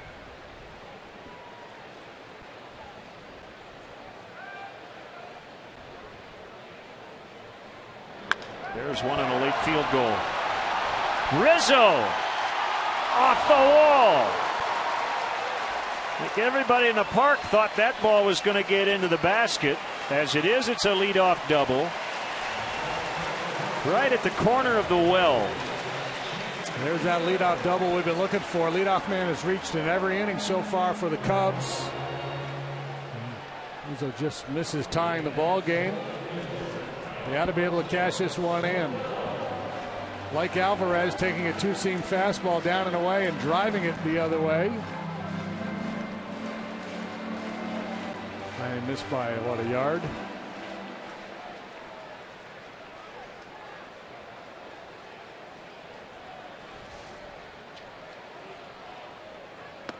Soriano showed bunt. Wow.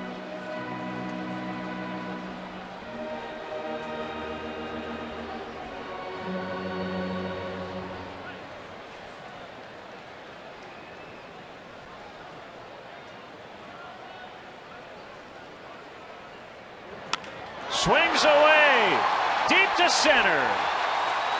Gone!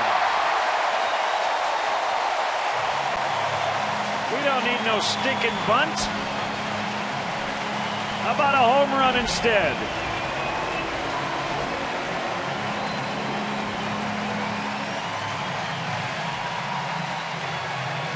Two great swings of the bat here to start the fourth inning. Soriano just a little better aim than Rizzo. Rizzo's off the wall, Soriano over the wall, and the Cubs have a lead.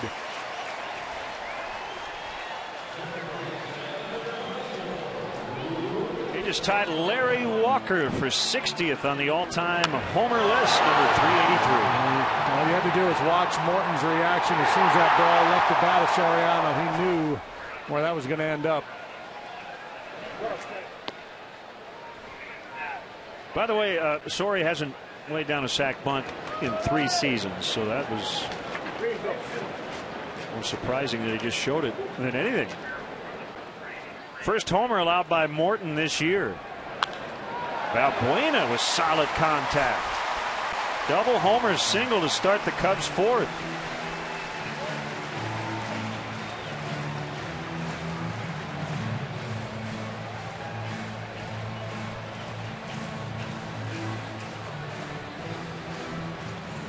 Since being activated, the deepest into a game that Morton has gone is 5 2/3 innings. He threw 99 pitches. That was 2 starts ago. 22 pitches in the range shortened outing last time.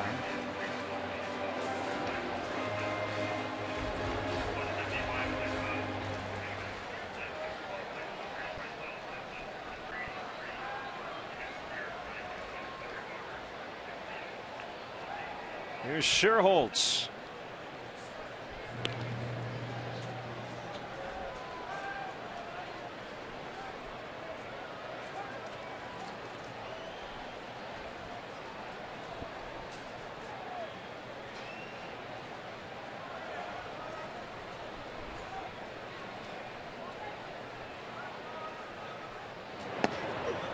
Inside corner.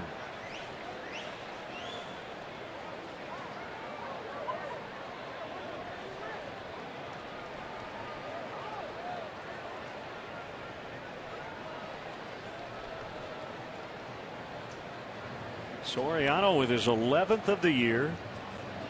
Cubs have their first lead.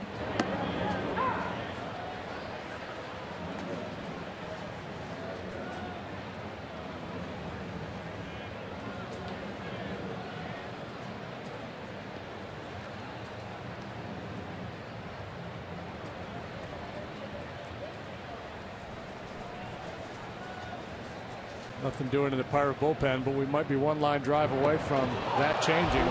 Here's a hit by pitch. Made a loud sound. So Scherholtz is on the hard way.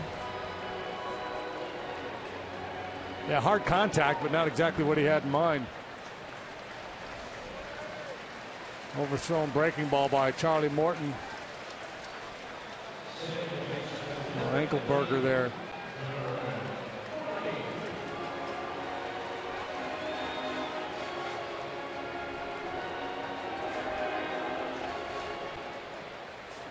Cubs don't need another injury to an outfielder. De Jesus, Sweeney on the DL, Bogusevic day to day. Looks like Nate is all right. And now it's Darwin Barney. Still nobody out. Pirates expecting a bunt. And he doesn't show it. Getting near the pitcher's spot. 2 at bats away, so Barney will, at least for now, be swinging away.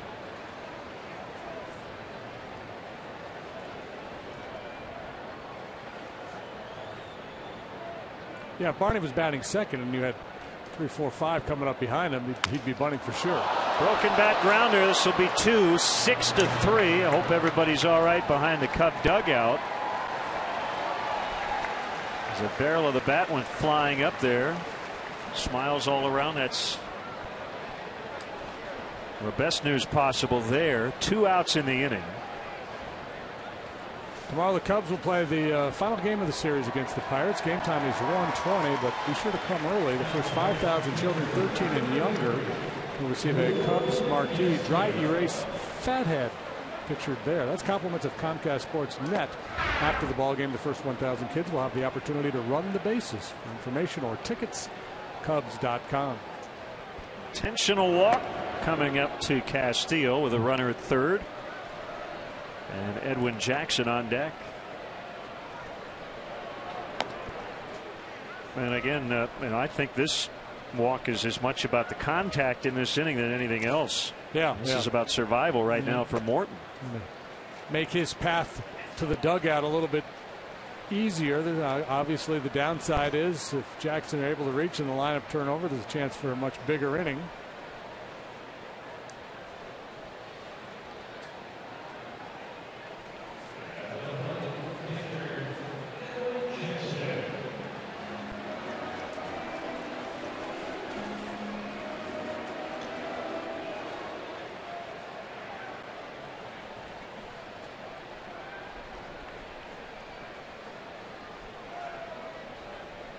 Be ready. He was. Yep.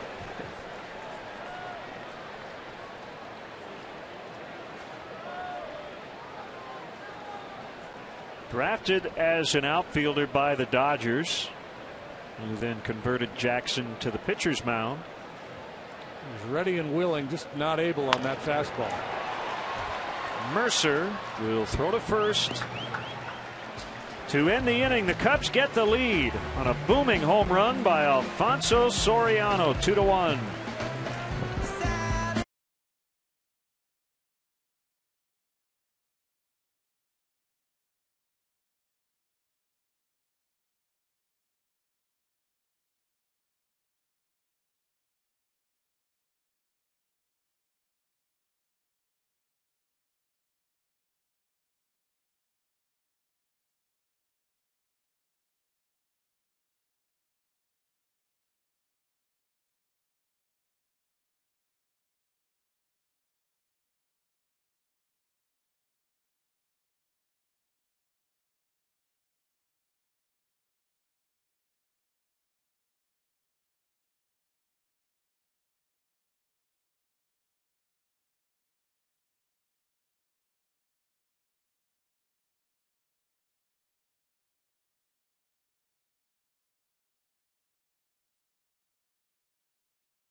Pedro Alvarez homered in the top of the fourth, and then Alfonso Soriano returned the favor.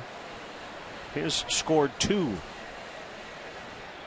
So now Edwin Jackson with a lead for the first time will face Tabata, Mercer, and Morton in the Pirates' 5th. The other games from earlier today going final. Gerard Dyson with a bases loaded 2-out infield single in the 8th, and the Royals edged the Athletics 4-3.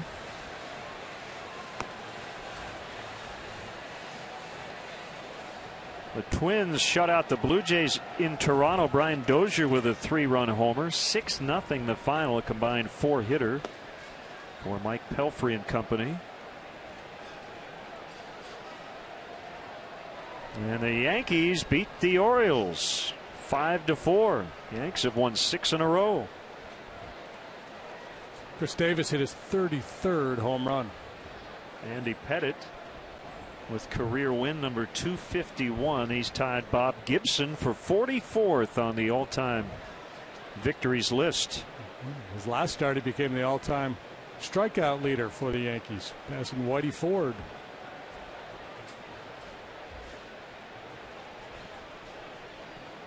Pettitte now 28-6 all time against the Orioles.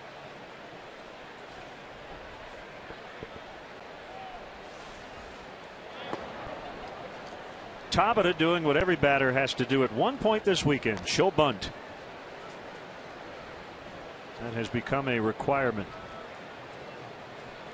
Also, the Soriano home run now gives him 175 as a Cub. He has passed Andre Dawson for sole possession of 12th.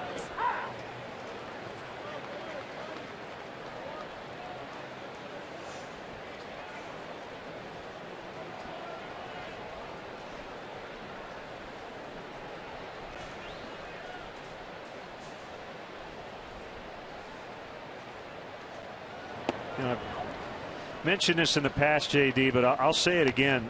Soriano really is the blueprint for how you handle the fans here. They were booing him yesterday. He had a bad day. Struck out 3 times. Fans were understandably not too thrilled with Soriano and his teammates. But he doesn't let it bother him a bit. And today it's a 2-run homer, and they love him in the bleachers. Yeah. He just stays even keel. Well, you know, he started his career in New York. That probably helped. Been exposed to, you know, a market like that. You got a better chance of handling it when you come to Chicago.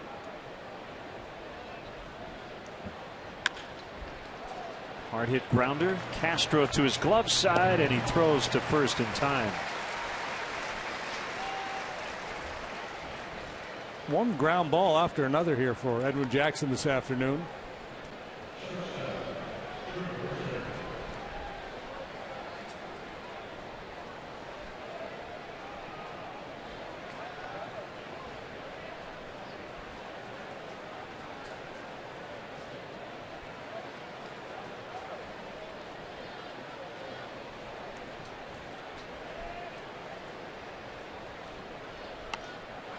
A bunt attempt is popped up by Mercer. Jackson catches it.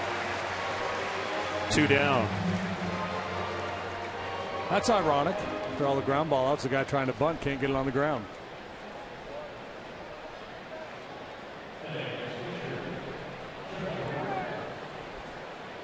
Jackson is not what you would consider a ground ball pitcher.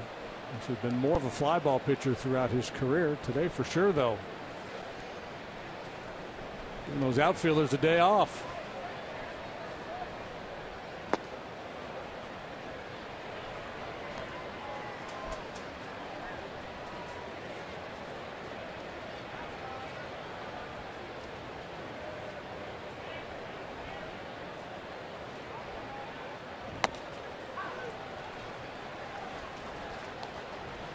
One and one to Morton, who grounded out on a 3-1 pitch in his first at bat.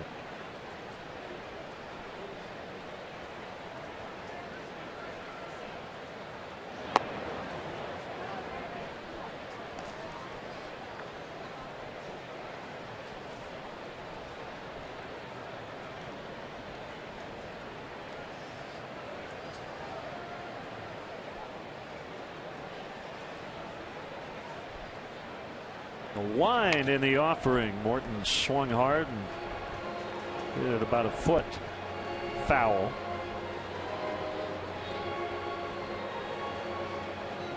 Throwing a lot of fastballs today. Typically in an Edwin Jackson start, you see him rely heavily on his slider. Not so much today. He's got pretty good sink on his fastball, and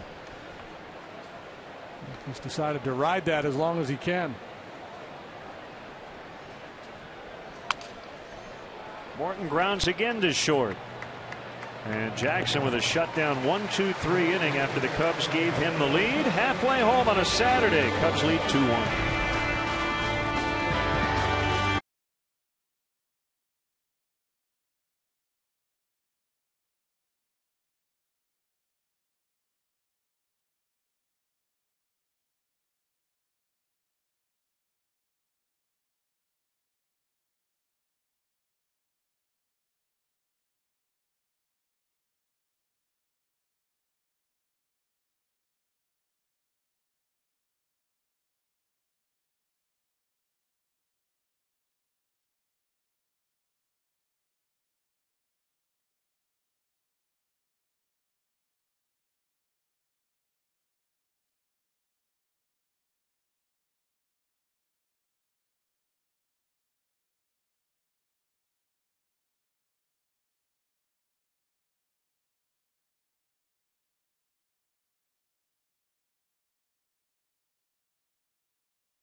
Schedule. Finish this series tomorrow with the Pirates. 1 o'clock start time here on WGN. Monday night on the U from the Cell against the Sox. And then right back here on Tuesday, third different opponent.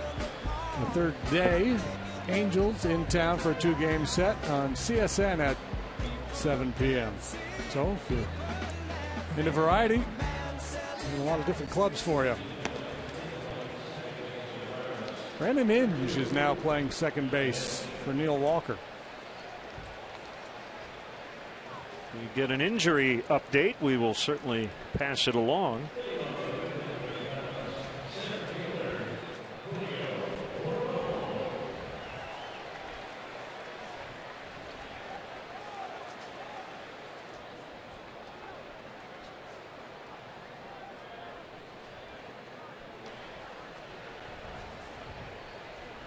A walk and a strikeout for Bourbon today. Top of the order here in the 5th. Cubs knocked around Morton in the 4th. And he hits the inside corner. Thrown a lot of pitches from the stretch today, has Charlie Morton. The leadoff man has reached every inning for the Cubs.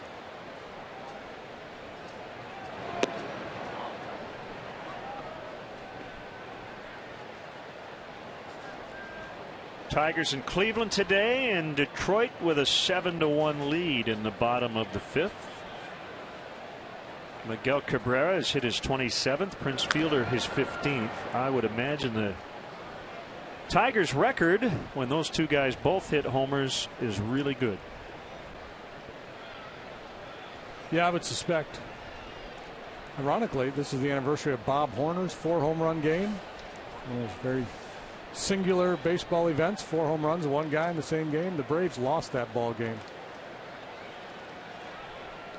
He had to pretend he was upset after the game. Yeah, I don't care, man. It's all about the team. I'd rather strike out 4 times than hit 4 home runs in a game.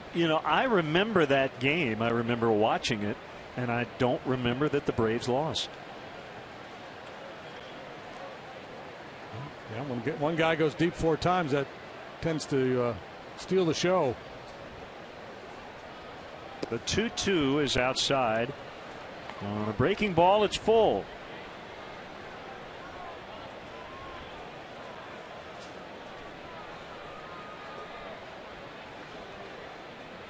Kyle Seager has hit his 13th for the Mariners, but they trail 4-3 in the 5th at Cincinnati. Mariners won last night behind Aaron Harang, the former Red. Leadoff walk. Right back into the stretch he goes.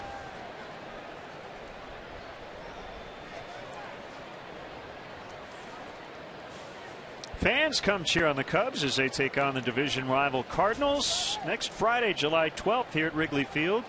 We'll start at 1:20, but be sure to arrive early. The first 10,000 adults 21 and older get a Cubs cowboy hat presented by Budweiser. For more info or to purchase seats, it's Cubs.com.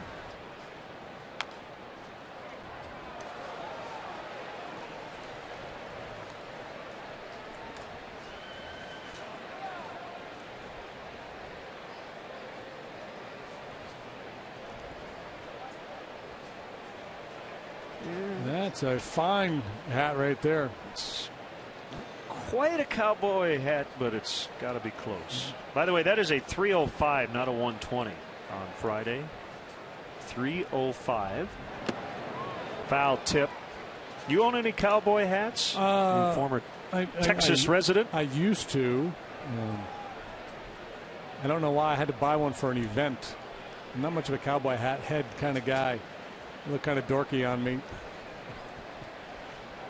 I could see you wearing that. Yeah, that was the Derby Day giveaway hat here.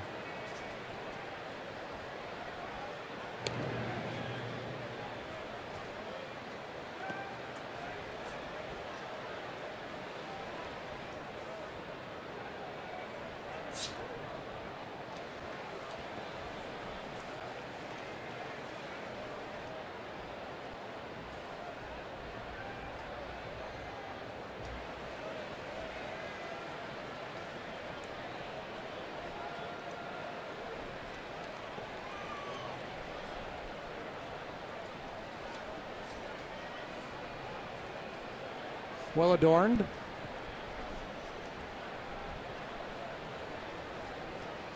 Got to put pressure on your neck.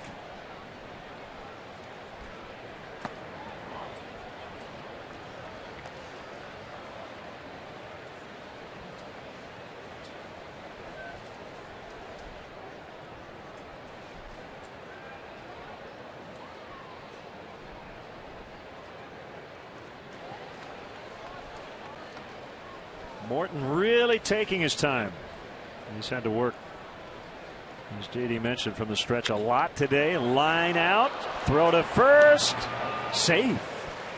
Bourbon just got back in head first.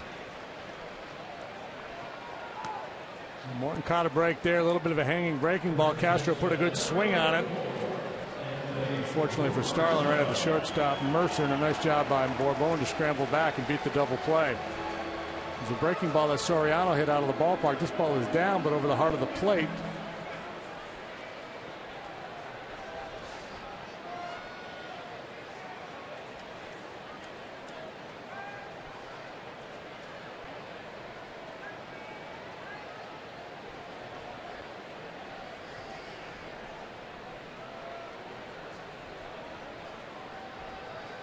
Rizzo doubled, almost homered to start the 4th, but then Soriano did find the bleachers in the next at bat.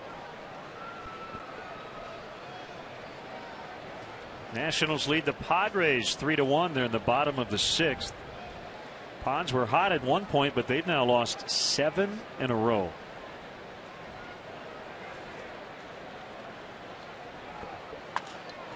Rizzo out in the deep right center. McCutchen closes the gap quickly, and what do we have here? Timeout, I believe, was called. So the Cubs get a break. We had a quick pitch in Oakland, which negated a ground out against Pedro Strop. Kerwin Danley, somebody had asked him. Yeah, I think Bourbon asked Danley for timeout here.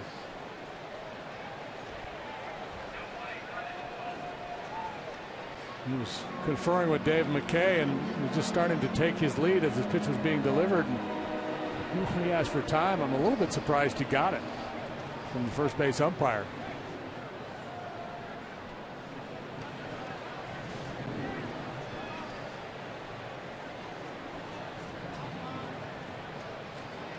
So no pitch.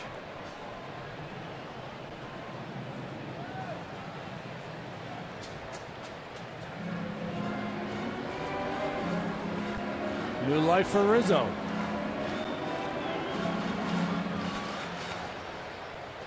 One of the challenges for a hitter when these extreme shifts are on is just to clear your mind and not be up there thinking, should I try to push one the other way? Should I adjust my swing? Bourbon runs, called strike, throw there, late. Bourbon steals second for the second time today. Getting a chance to start here, and he wants to take full advantage of it. Press for more playing time, steal a couple of bases, get the manager's attention. Hey, I got a weapon here. If the guy gets on, he can create some things with his legs. And he's created here is an RBI opportunity for Rizzo. Boy, that was close.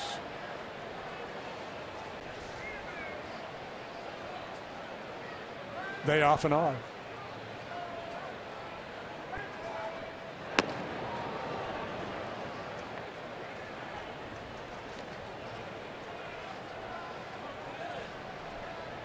A struggle for Morton today.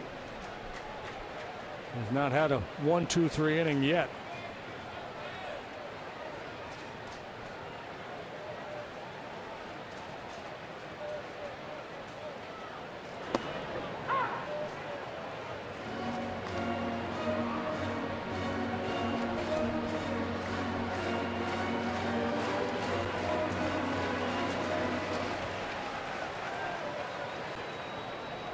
Cubs out hitting the Pirates 5-3. Each team with a home run.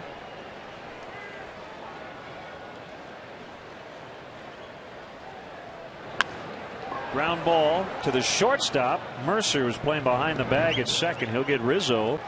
Bourbon to third with 2 outs.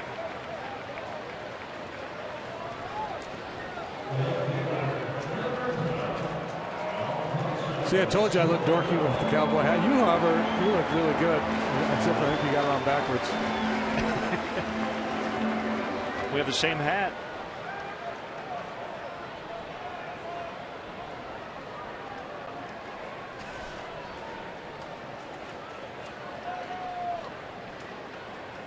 We look forward to the giveaway.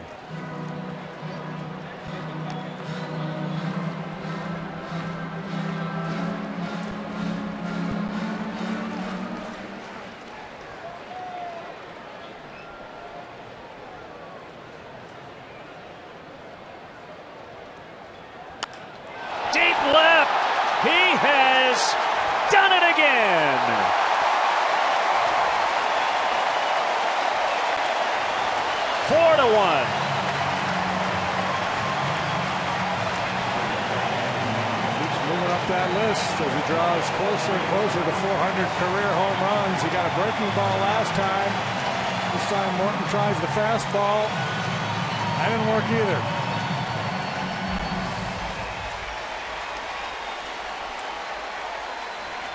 Big fly. They crush this ball. Soriano has said numerous times this year when asked about his future, I could still hit the fastball. I've still got quick hands, and he proved it right there. 32nd career multi-homer game. First since May 4th against the Reds.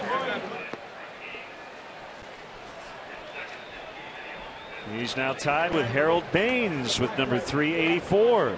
59th on the all-time list.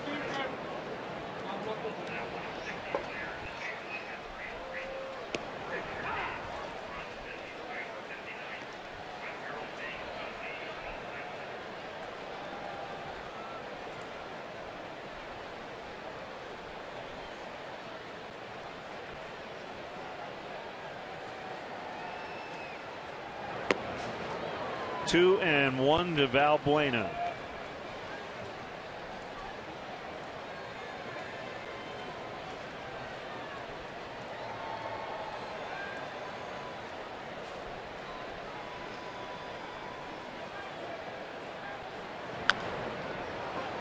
Softly hit bouncer, Inge for the out. Soriano's hit 2-run homers in each of the last 2 innings, and it's now 4-1.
On homers, Alvarez for the Pirates in the 4th, and Soriano's done it twice, 4th and 5th.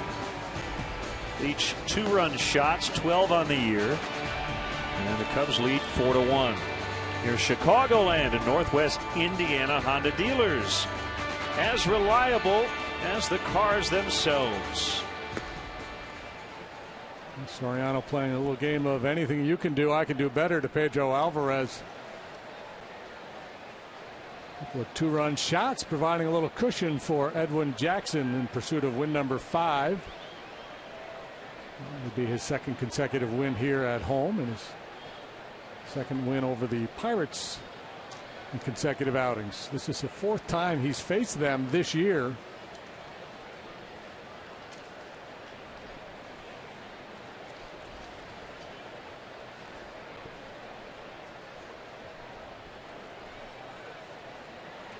Third time through the Pirate order for Jackson. This guy's been a pain.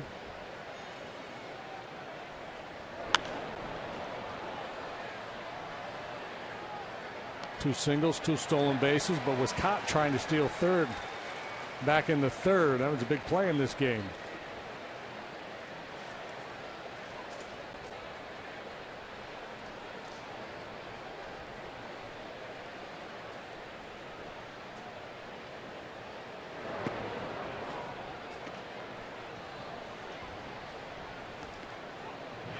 New Cub Matt Guerrier, the right-hander.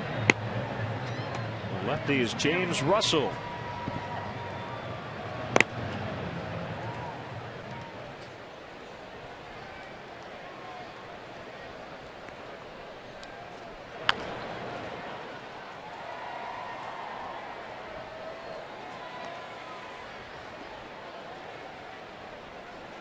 That looks like a Tilly hat.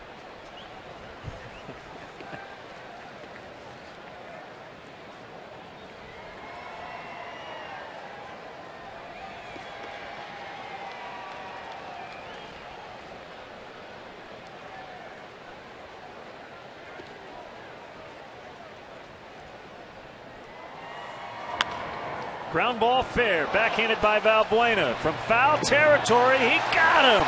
Good stretch by Rizzo at the other end. Well, there you go, partner. You were talking earlier about enjoying plays when infielders have to make long throws. That's why you come to a big league game right there, to watch a big league player make a play like that.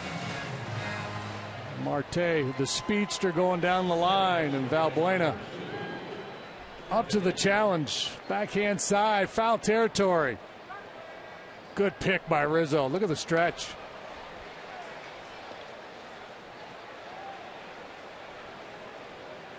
Good call by Kerwin Danley. Whole lot of good going on there. Brandon Inge, he replaced Neil Walker at second in the fifth. Not quite sure why.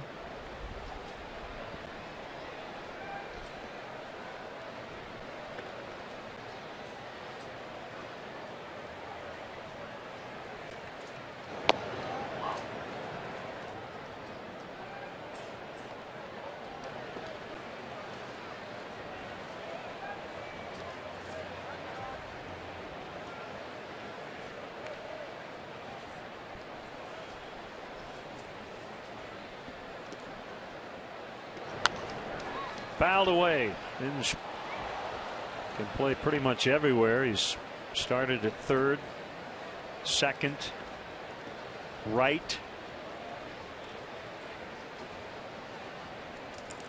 Drafted as a shortstop out of college. Eventually became a catcher. Long time in the Detroit organization. He's also been an Oakland Athletic and now a Pirate. Swing and a miss, strike three. Yeah, it's a great way to get to the big leagues and a great way to stay in the big leagues. Have some versatility, prove you can play a number of positions competently and handle the bat halfway decently, and you got a chance to stick around.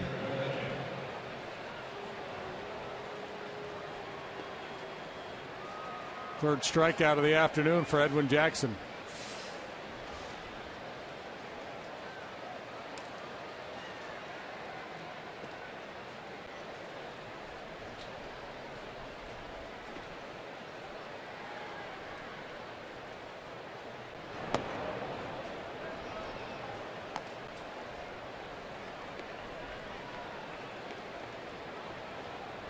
McCutchen has grounded out both times to Castro.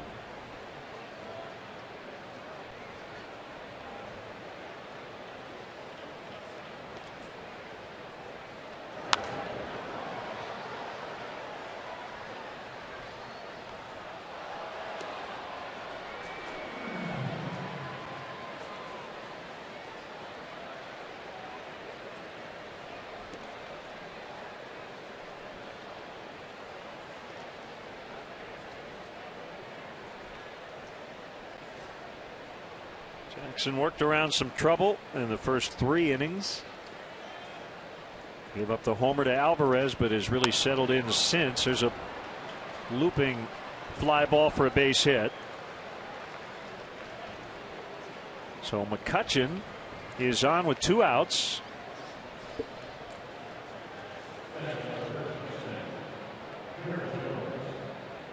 Not one he's going to be particularly proud of. He got jammed, just fought off that fastball.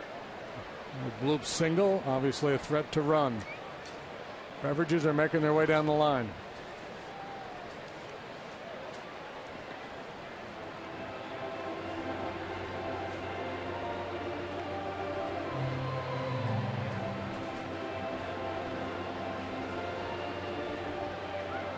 Pitcher and catcher discuss it. Well, you got 2 outs in the inning. You got a guy that's very difficult to throw out to begin with. So I think my thinking would be I'm not going to pay that much attention to McCutchen. I'm going to just focus my attention on Jones here. I want to make a big mistake to a powerful hitter because I'm worried too much about that base runner at first.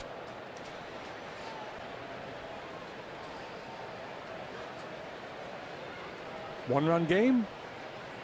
You think about it a little differently.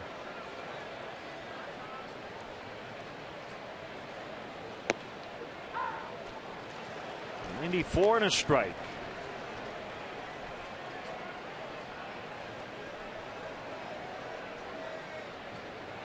Done a lot of good work at the bottom of the strike zone this afternoon.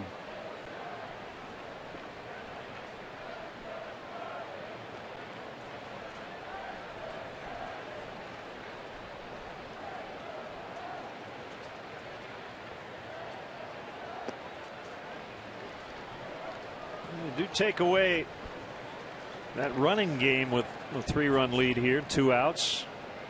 I think Clint Hurdle will be too aggressive here with McCutchen in this spot.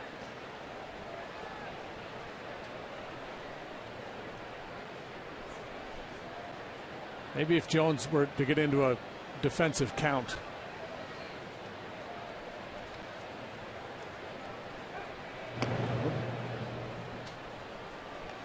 Clint Hurdle's got his eye on his man in the on-deck circle, Alvarez. That's his hope, that he can extend this inning and get Alvarez up there with a couple of men on base.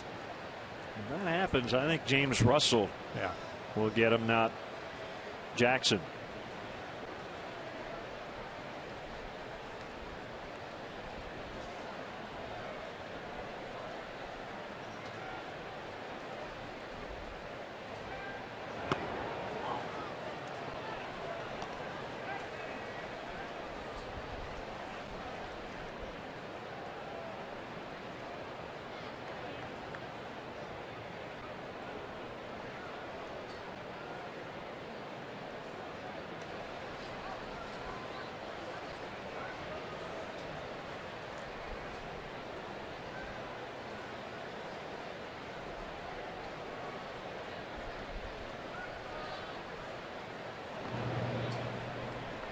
Edwin still keeping a pretty close eye on him.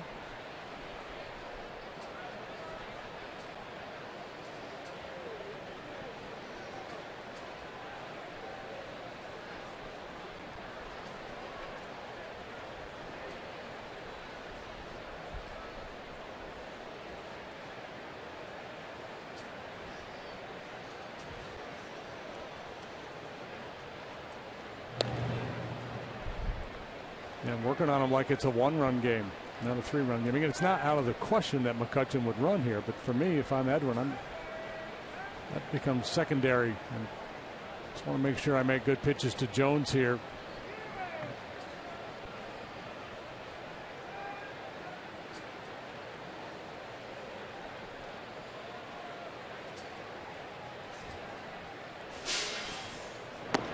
Outside, it's 3-1. That's the danger. Nearing 100 pitches now. Bullpen ready. Alvarez on deck. Big pitch for Jackson. He wants to get through this 6th.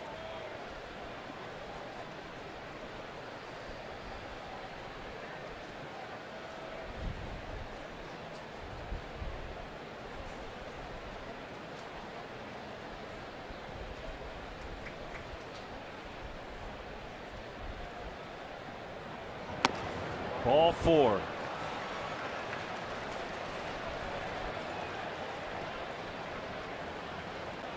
So the tying run will come up. Yeah, one last look to make sure Russell's ready down there, and he's going to make the move.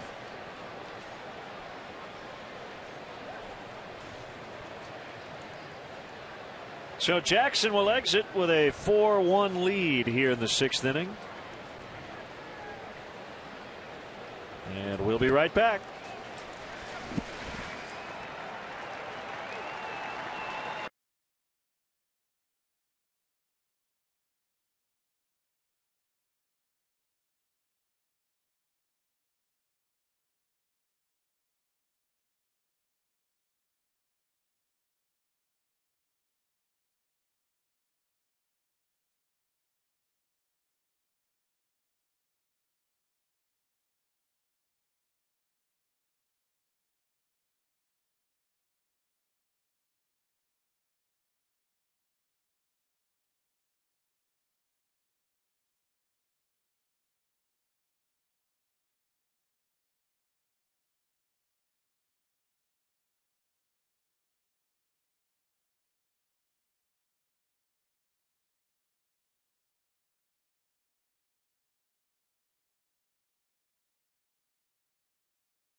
reverse replay of the game. Coach Q toeing the slab. Of course he threw a strike. Dale Swain doing the catching, and then Lord Stanley's Cup overhead. He's going to need shoulder surgery at the end of this. He's been toting that cup around for a while now. Good stuff. Find out what's possible with products and services from AT&T. Rethink possible. Russell did not give up an earned run, wasn't charged with one until May 8th, over a month into the season. Had some struggles lately.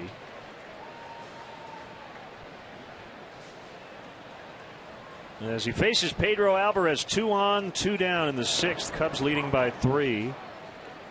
You know, he's a location deception guy. He's not going to overpower you, and his location's been off. He's been up a little bit, and he's paid the price for it. 7 or 8 appearances, his ERA has jumped about a run. Gave up the game-winning homer to Derek Norris 4 days ago in Oakland.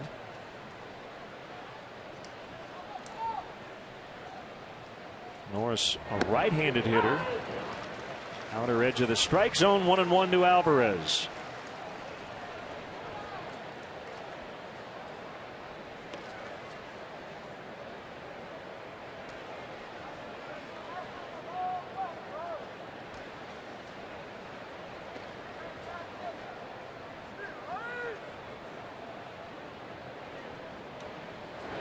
Swing and a miss.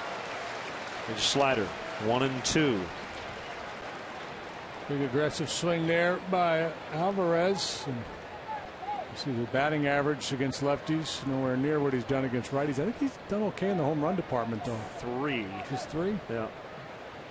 3 on a 22. Yeah, you take 200 points off his slugging.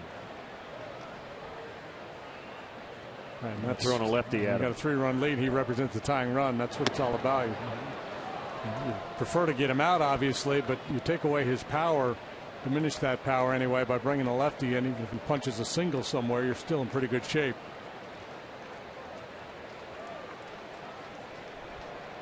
One out of 6 against James.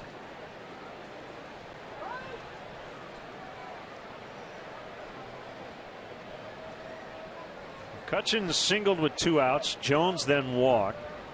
Russell replaced Jackson and now strikes out Alvarez to end the inning. They strand 2.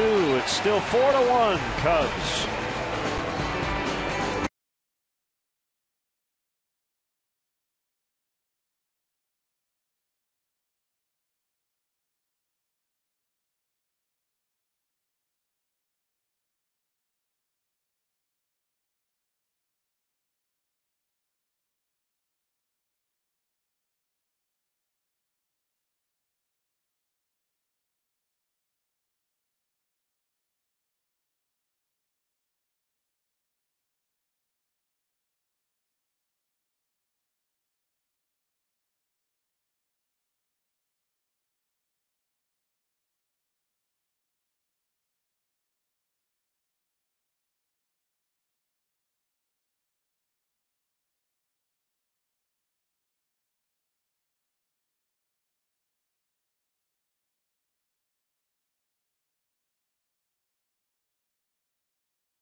Look at today's Mazda drive to victory. Big day for Alfonso Soriano.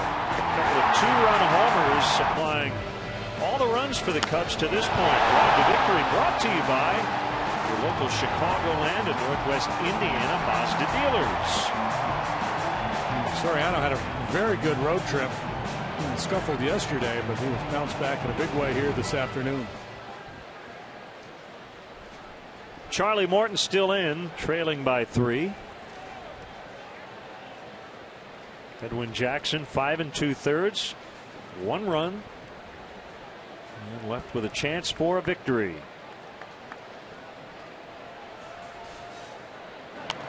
Sherholtz swings and fouls. Jim Cornelison, the great national anthem singer at the United Center for the Blackhawks. He'll conduct the 7th inning stretch.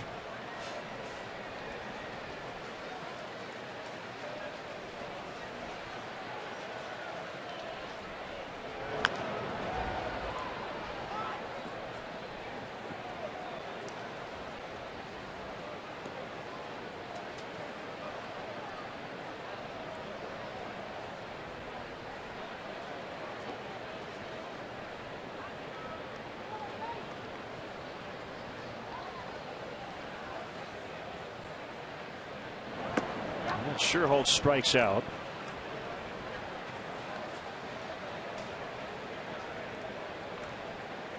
For the first time today, Charlie Morton retires the leadoff man in an inning.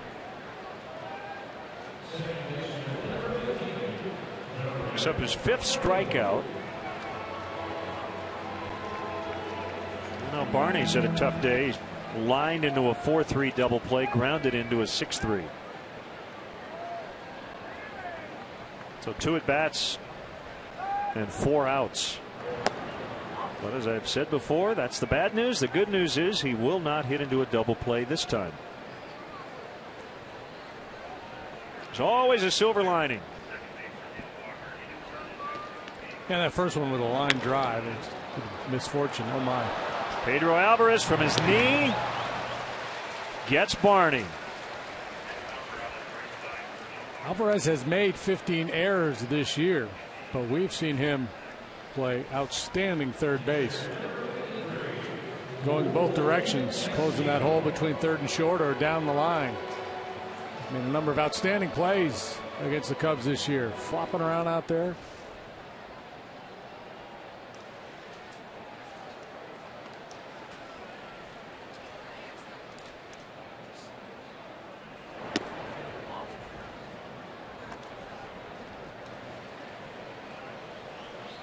Neil Walker had to leave due to right side discomfort.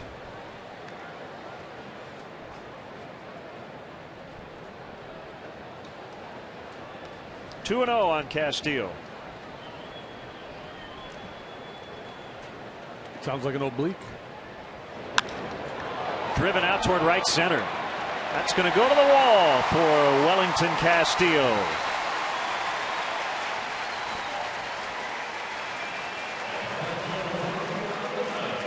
He's been on 3 times.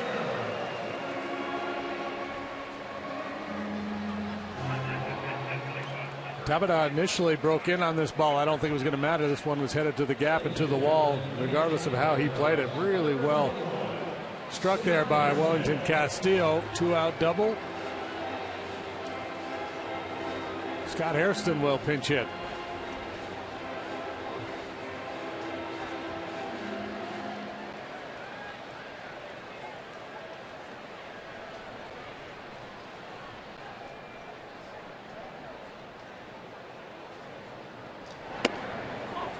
Inside. Hairston homered yesterday in his first start in 2 weeks.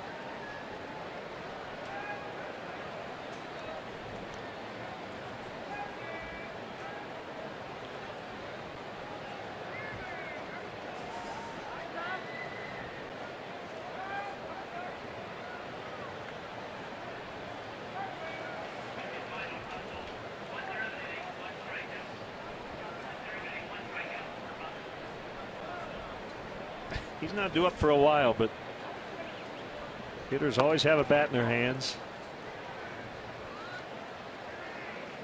especially when you've already homered twice. I just can't wait for your turn to come up again.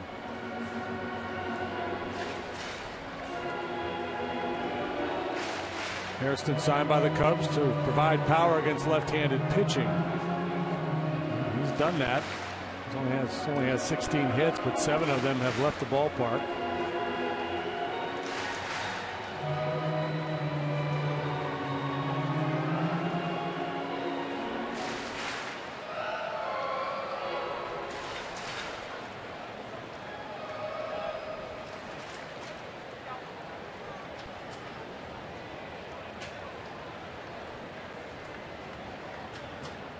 The 2-0 to the pinch hitter. Hairston is inside.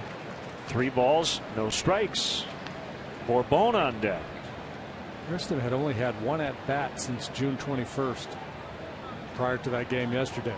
And not only was he not getting starts, but he just wasn't getting opportunities to come off the bench and hit either.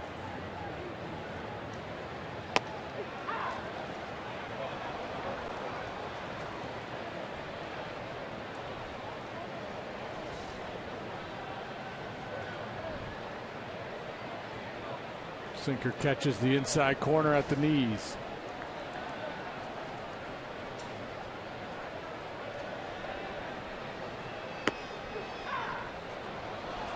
Three and two. The All-Stars will be announced here soon. Thumbs up or down on Yasiel Puig? As to my prediction, whether he's named or what I would do. What you would do?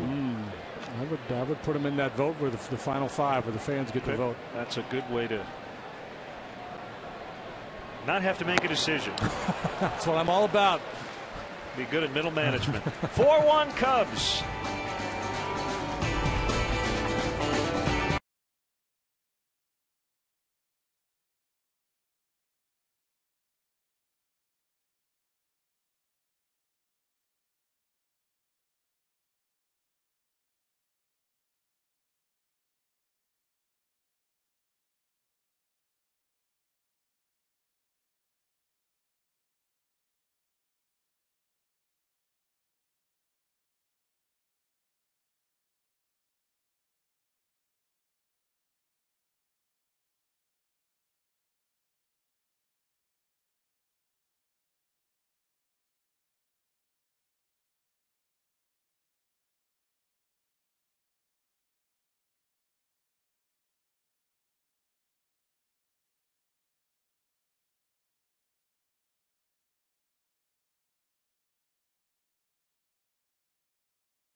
Cam.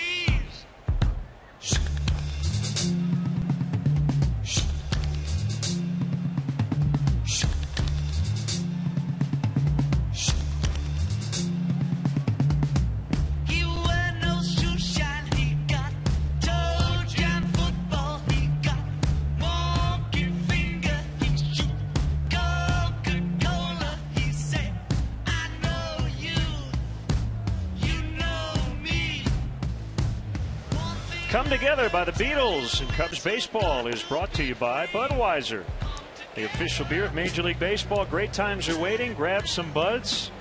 Yeah, it was 56 years ago today. A couple of guys, they were young kids named Lennon and McCartney, met And the rest is history. Here's Matt Guerrier, Cubs leading 4-1, and Jim Cornelison is here.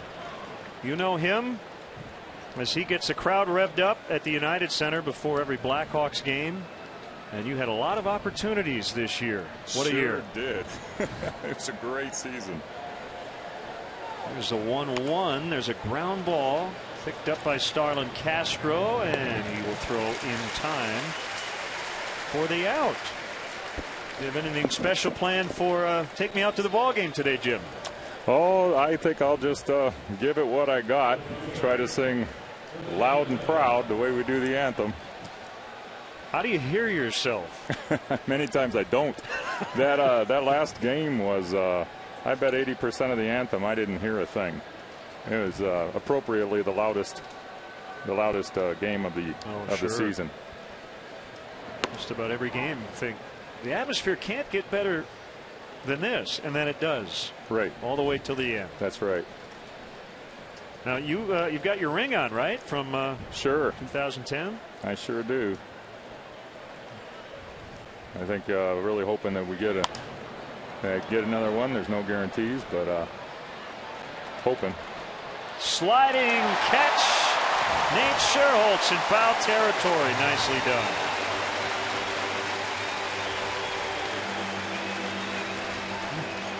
Pitch well, hit a couple of home runs, play good defense, good things happen. Let's take a look at this piece of jewelry here that Jim's flashing.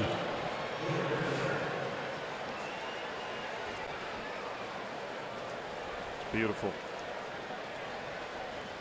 So Jim, how did the pointing at the flag start? That's always a highlight of the anthem. Right. That was when did you start doing that? That was in the 2009 playoffs, and okay. I'd always done kind of a low-key hand gesture at that point, and I did it higher one game because there were a couple of ladies sat behind me who said they didn't see it, and they were upset they didn't see it. And I said, look, I did it. You guys need to wake up. You know, maybe you're sleeping during the game. And they're good friends, so I can talk to them that way. So I did it higher next time. The crowd got excited. There was a little like that. Right. And I thought, well, that was interesting. So we tried a little higher next time. And the crowd responded some more. And so at that point, it was game on. Here we go. Oh, yeah.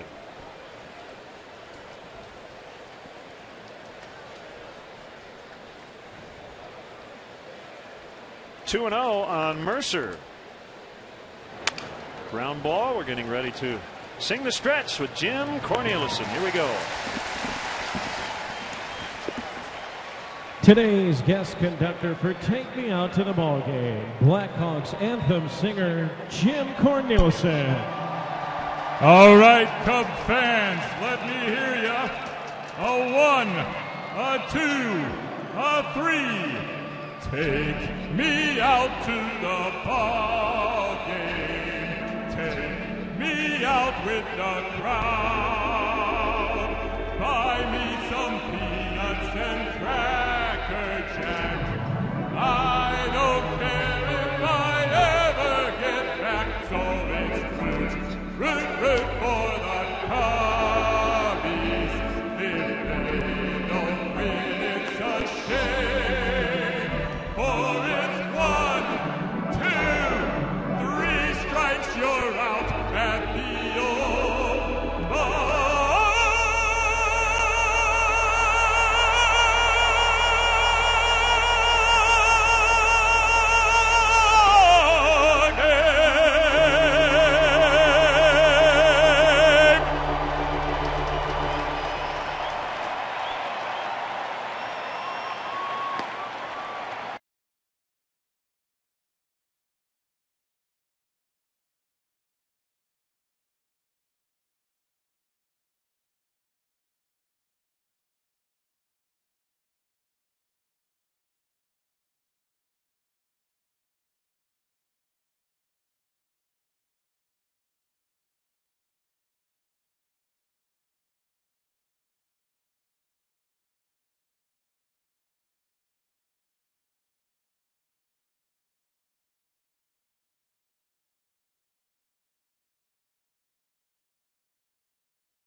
Julio Bourbon lines one off Justin Wilson. It deflects to Pedro Alvarez, who throws him out. That goes 1-5 to 3. Wilson appears to be okay.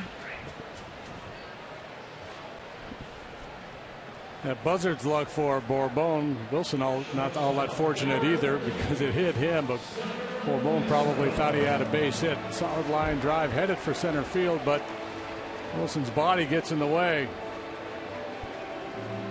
He was almost able to make a play on that ball in the air. As it is, scoops it up, fires to first, and Bourbon is out number 1. Hard throwing lefties, 5-1 with a 2.11 ERA. Somewhat unheralded because of Melanson and Grilly. He's been a big part of it too.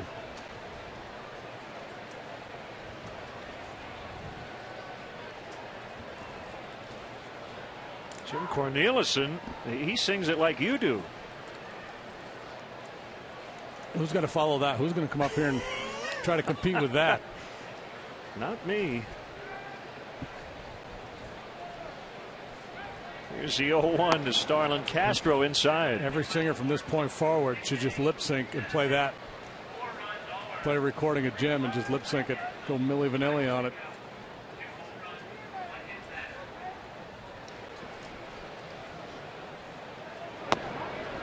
Big rip at a 97-mile-an-hour fastball, 1-2. This is easy gas right here, like he's playing catch. Explosive fastball.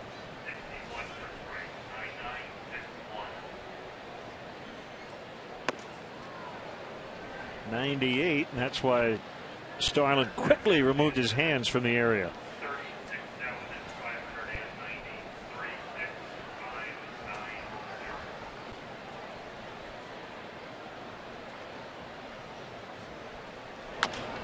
A topper back to the mound.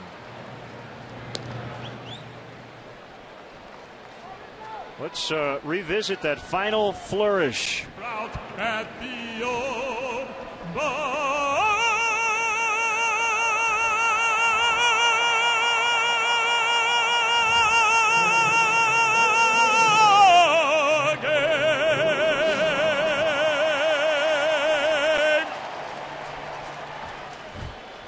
Good hang time. That's pretty good lung capacity right there.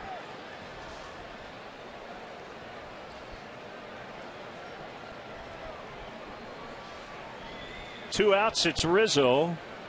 Cubs leading 4-1 here in the 7th.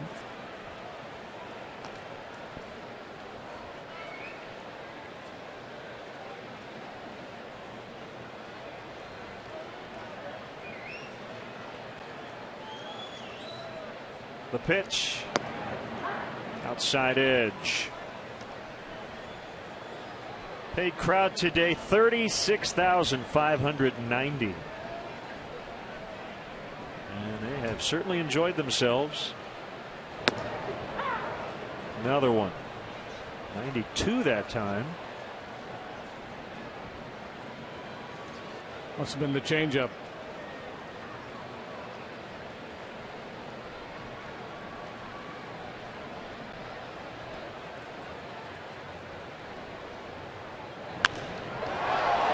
Smoke to left, but it's going to be hauled in by Marte for the out. We go to the 8th. Cubs 4, Pirates 1.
Rubber match tomorrow.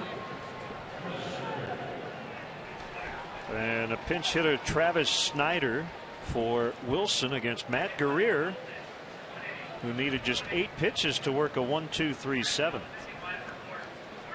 So right back out there for the 8th, the veteran right-hander. Acquired from the Dodgers for Carlos Marmol. Snyder, the lone left-handed bat that Clint Hurdle had on his bench this afternoon. 3 out of 18 in the pinch this year. Popped him up just behind the Cubs dugout.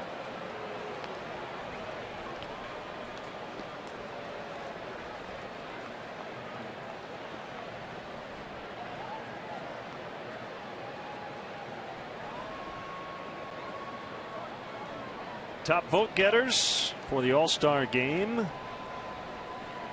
Yadier, let's see. Chris Davis in the American League, Yadier Molina in the National League. Snyder strikes out.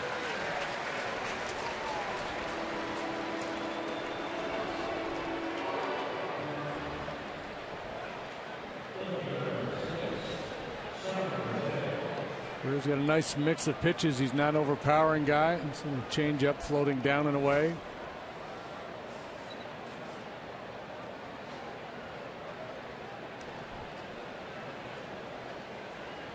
It was both a slider and a curveball.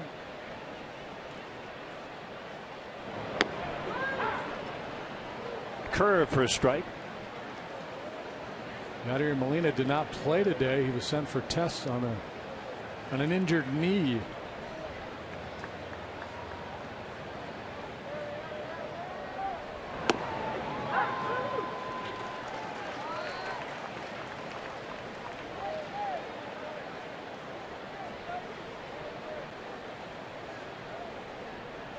Where are you on this Puig thing? I'm fine with it because the game counts. I think the managers should be able to have the best guys available. Back-to-back Ks for Guerrier. Here's an interesting case, you know, if you want to get all lawyer-like on it. If you look at what Puig has done and what Hanley Ramirez has done in the month he's been active coming back from injury, the numbers are almost identical. So you could make a case that, well, if you take Puig, you probably ought to take Hanley.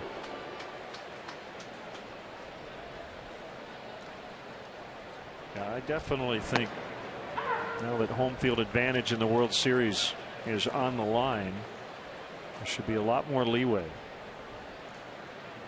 And my argument is kind of comes from a different place. I think it's more in terms of the All-Star game as celebration of talent in the game, and here's this young talent that's blown up. We hope to have the Cubs representative when we return. Matt Guerrier faced 6, retired all of them, 4-1.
trying to even up this series at a game apiece.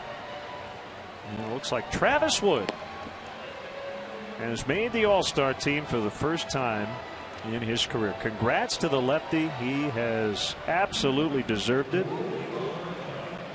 Yeah, a lot of times there are guys that are placed on the All-Star team because each team has to have a representative. But clearly Travis Wood has been one of the better pitchers in the National League all year long. It's just a great honor for him. For a guy who, as we've talked about many times, wasn't guaranteed to make this team, and now he makes the All-Star team. How about that? He's made 17 starts, 16 quality starts. Hasn't won in a while, but every time out has given his team a chance to win, and hopefully he'll get into the game for the National League coming up in New York. All the peripheral numbers. The one-loss record's not there, but he's been among the league leaders in ERA, batting average against.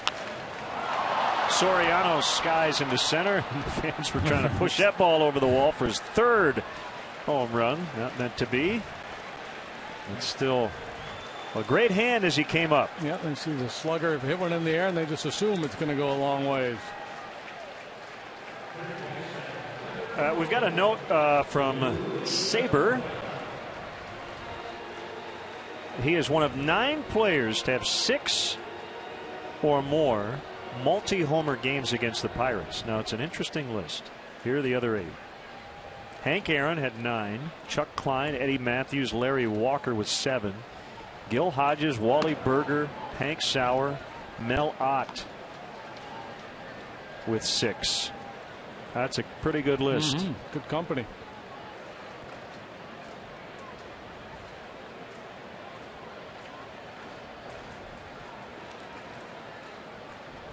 The Society for American Baseball Research, Saber.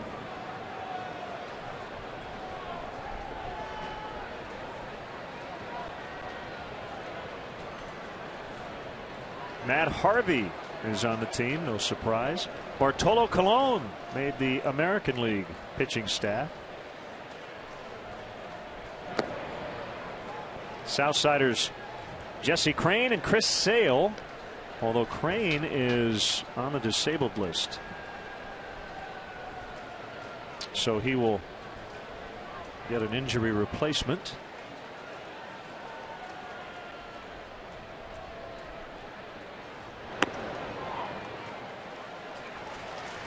Ball 4 to Luis Valbuena. Brian Morris in his first inning. Third time Valbuena's been on base today. A couple of singles and now this walk.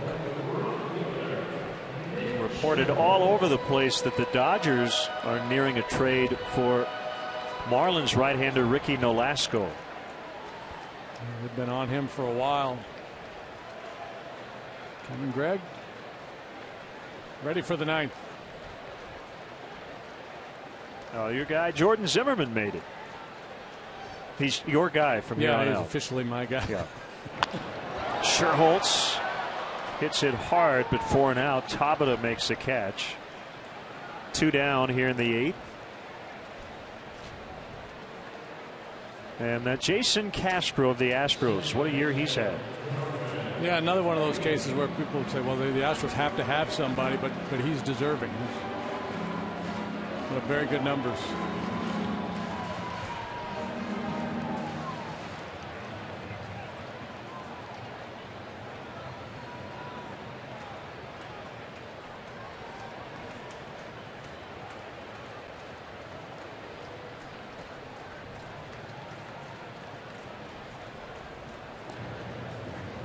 National League starters.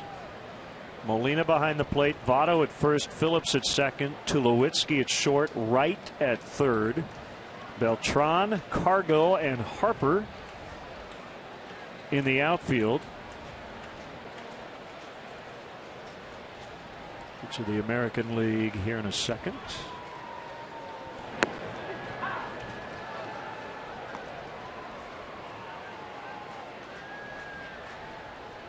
Catcher Maurer, first base Davis, Cano at second, Hardy at short, Cabrera at third, Jones, Trout, Joey Bats in the outfield. On the DH, David Ortiz.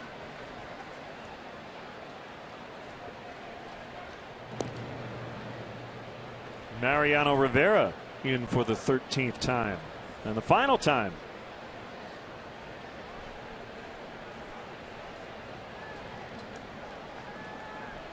There was some talk, or some people were promoting the idea of Mariano Rivera actually starting the All-Star game. He says he would prefer not to do that. I mean, I think ideally for him, he saves it. That's been his role.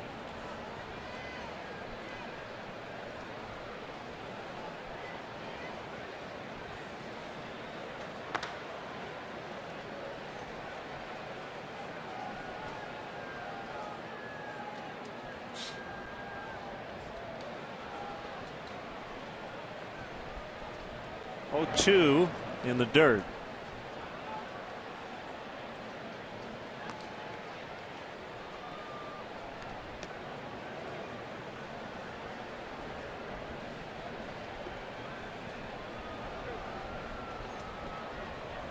Pirate fan checking on his team. Let's see. Did you see the Pirates representatives? No, I have not.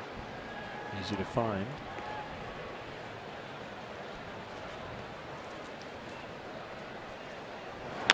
McCutchen is in.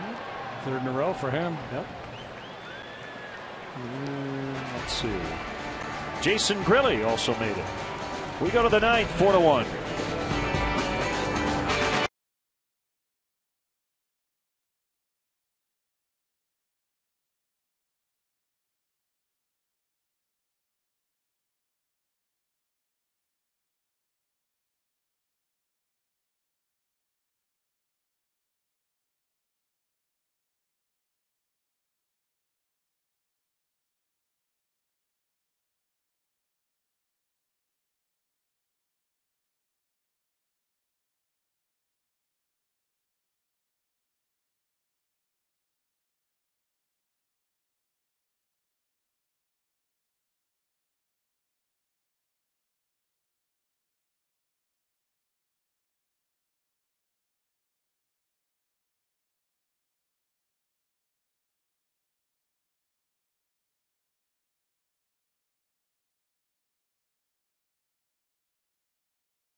On the National League All-Star team. Been so consistent on his first outing on, giving his team a chance to win every time out. Unfortunately for him, at times lack of run support. Bullpen's let a couple get away, so he's got a record below 500. But disregard that. Look at those other numbers. Outstanding stuff for the young lefty. And the Pirates, with 4 All-Stars for the first time since 1981. McCutchen, the first Pirate position player to go to 3 straight since Bobby Bonilla in the late 80s, early 90s. Pedro Alvarez is in, Jason Grilli, and Jeff Locke. So the team with the best record in baseball with 4 representatives. And here's Kevin Gregg trying to notch the save with a 4-1 lead here in the ninth. Lined into left center for a base hit.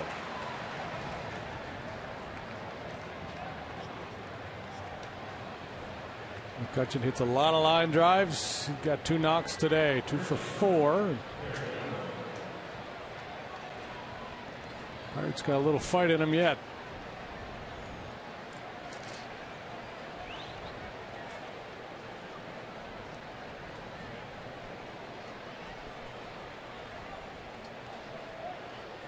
let's see. Yasiel Puig is on that ballot that you mentioned, the final vote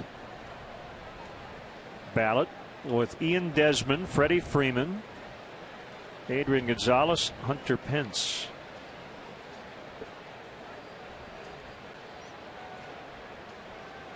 I'm going to guess Puig wins that vote. Not to say the others aren't deserving. Ian Desmond's having a heck of a year. Garrett Jones sends one high in the air, deep to center, still going back on it, and catching it is Bourbon. The wind has pretty much stopped. Not blowing in, not blowing out. Well, I guess that fly ball was on its own.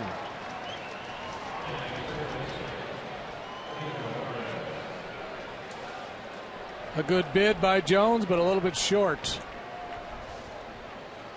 No tag in advance from McCutchen. Down 3. He's not going to take a chance.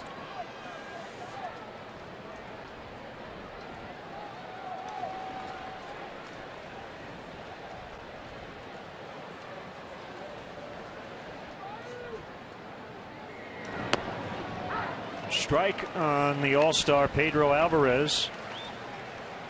And how about Javier Baez? 17 homers at high A, first at bat at the Double-A level, home run. That's a way to do it.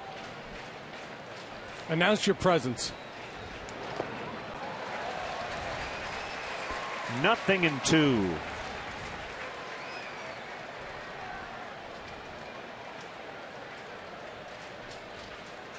But Shin-Soo Choo did not make it.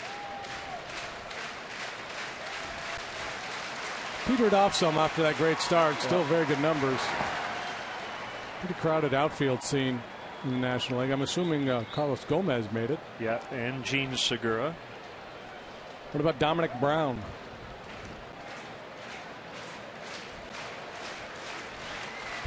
I'll have to check.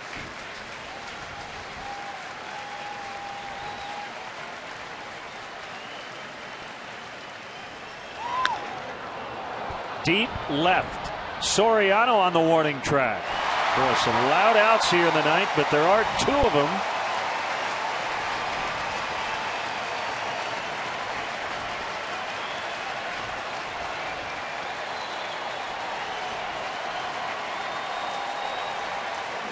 Greg, working with this comfortable margin, is willing to attack, throw it in there. Doesn't want to be walking people.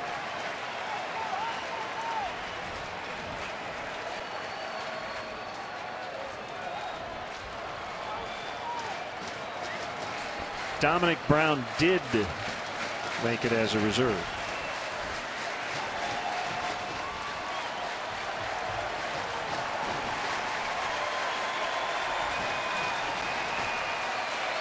McCutchen runs. The Cubs don't care. 1 strike on McHenry.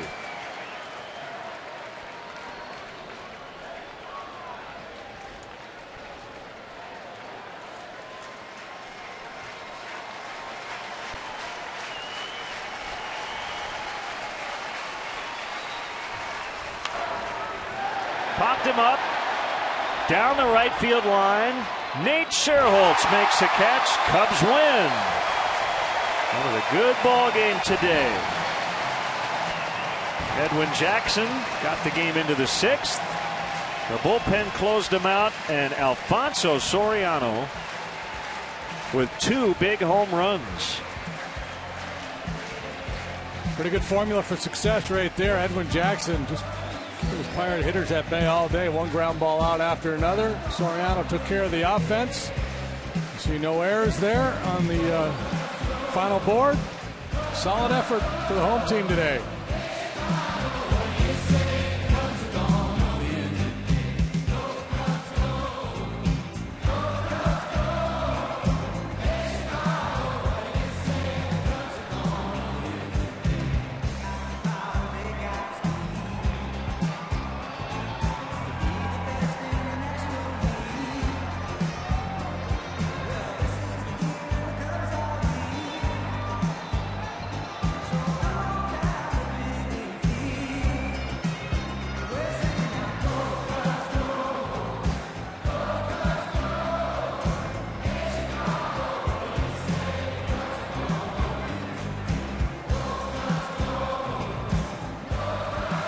And we're now joined by Cubs all-star pitcher. That sounds good, doesn't it? Travis Wood. Travis, congratulations. When did you find out?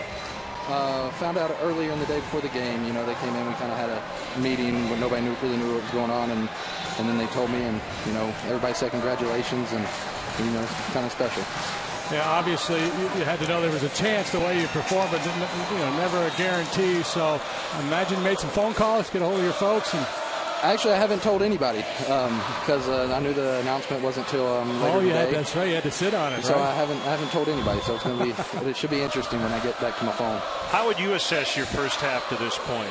You know, I mean, it's gone pretty good so far. You know, I'd like to have, you know, several more wins under my belt, and, you know, that's what we're going to go for in the second half. But, you know, other than that, I've been able to, you know, pitch deep into ball games and keep the games close.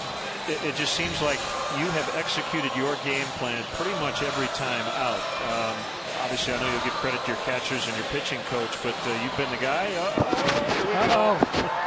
Congrats, buddy. Travis, congratulations. Thank you. Congratulations. Go enjoy it. Cubs win 4-1 the final, and we'll be back.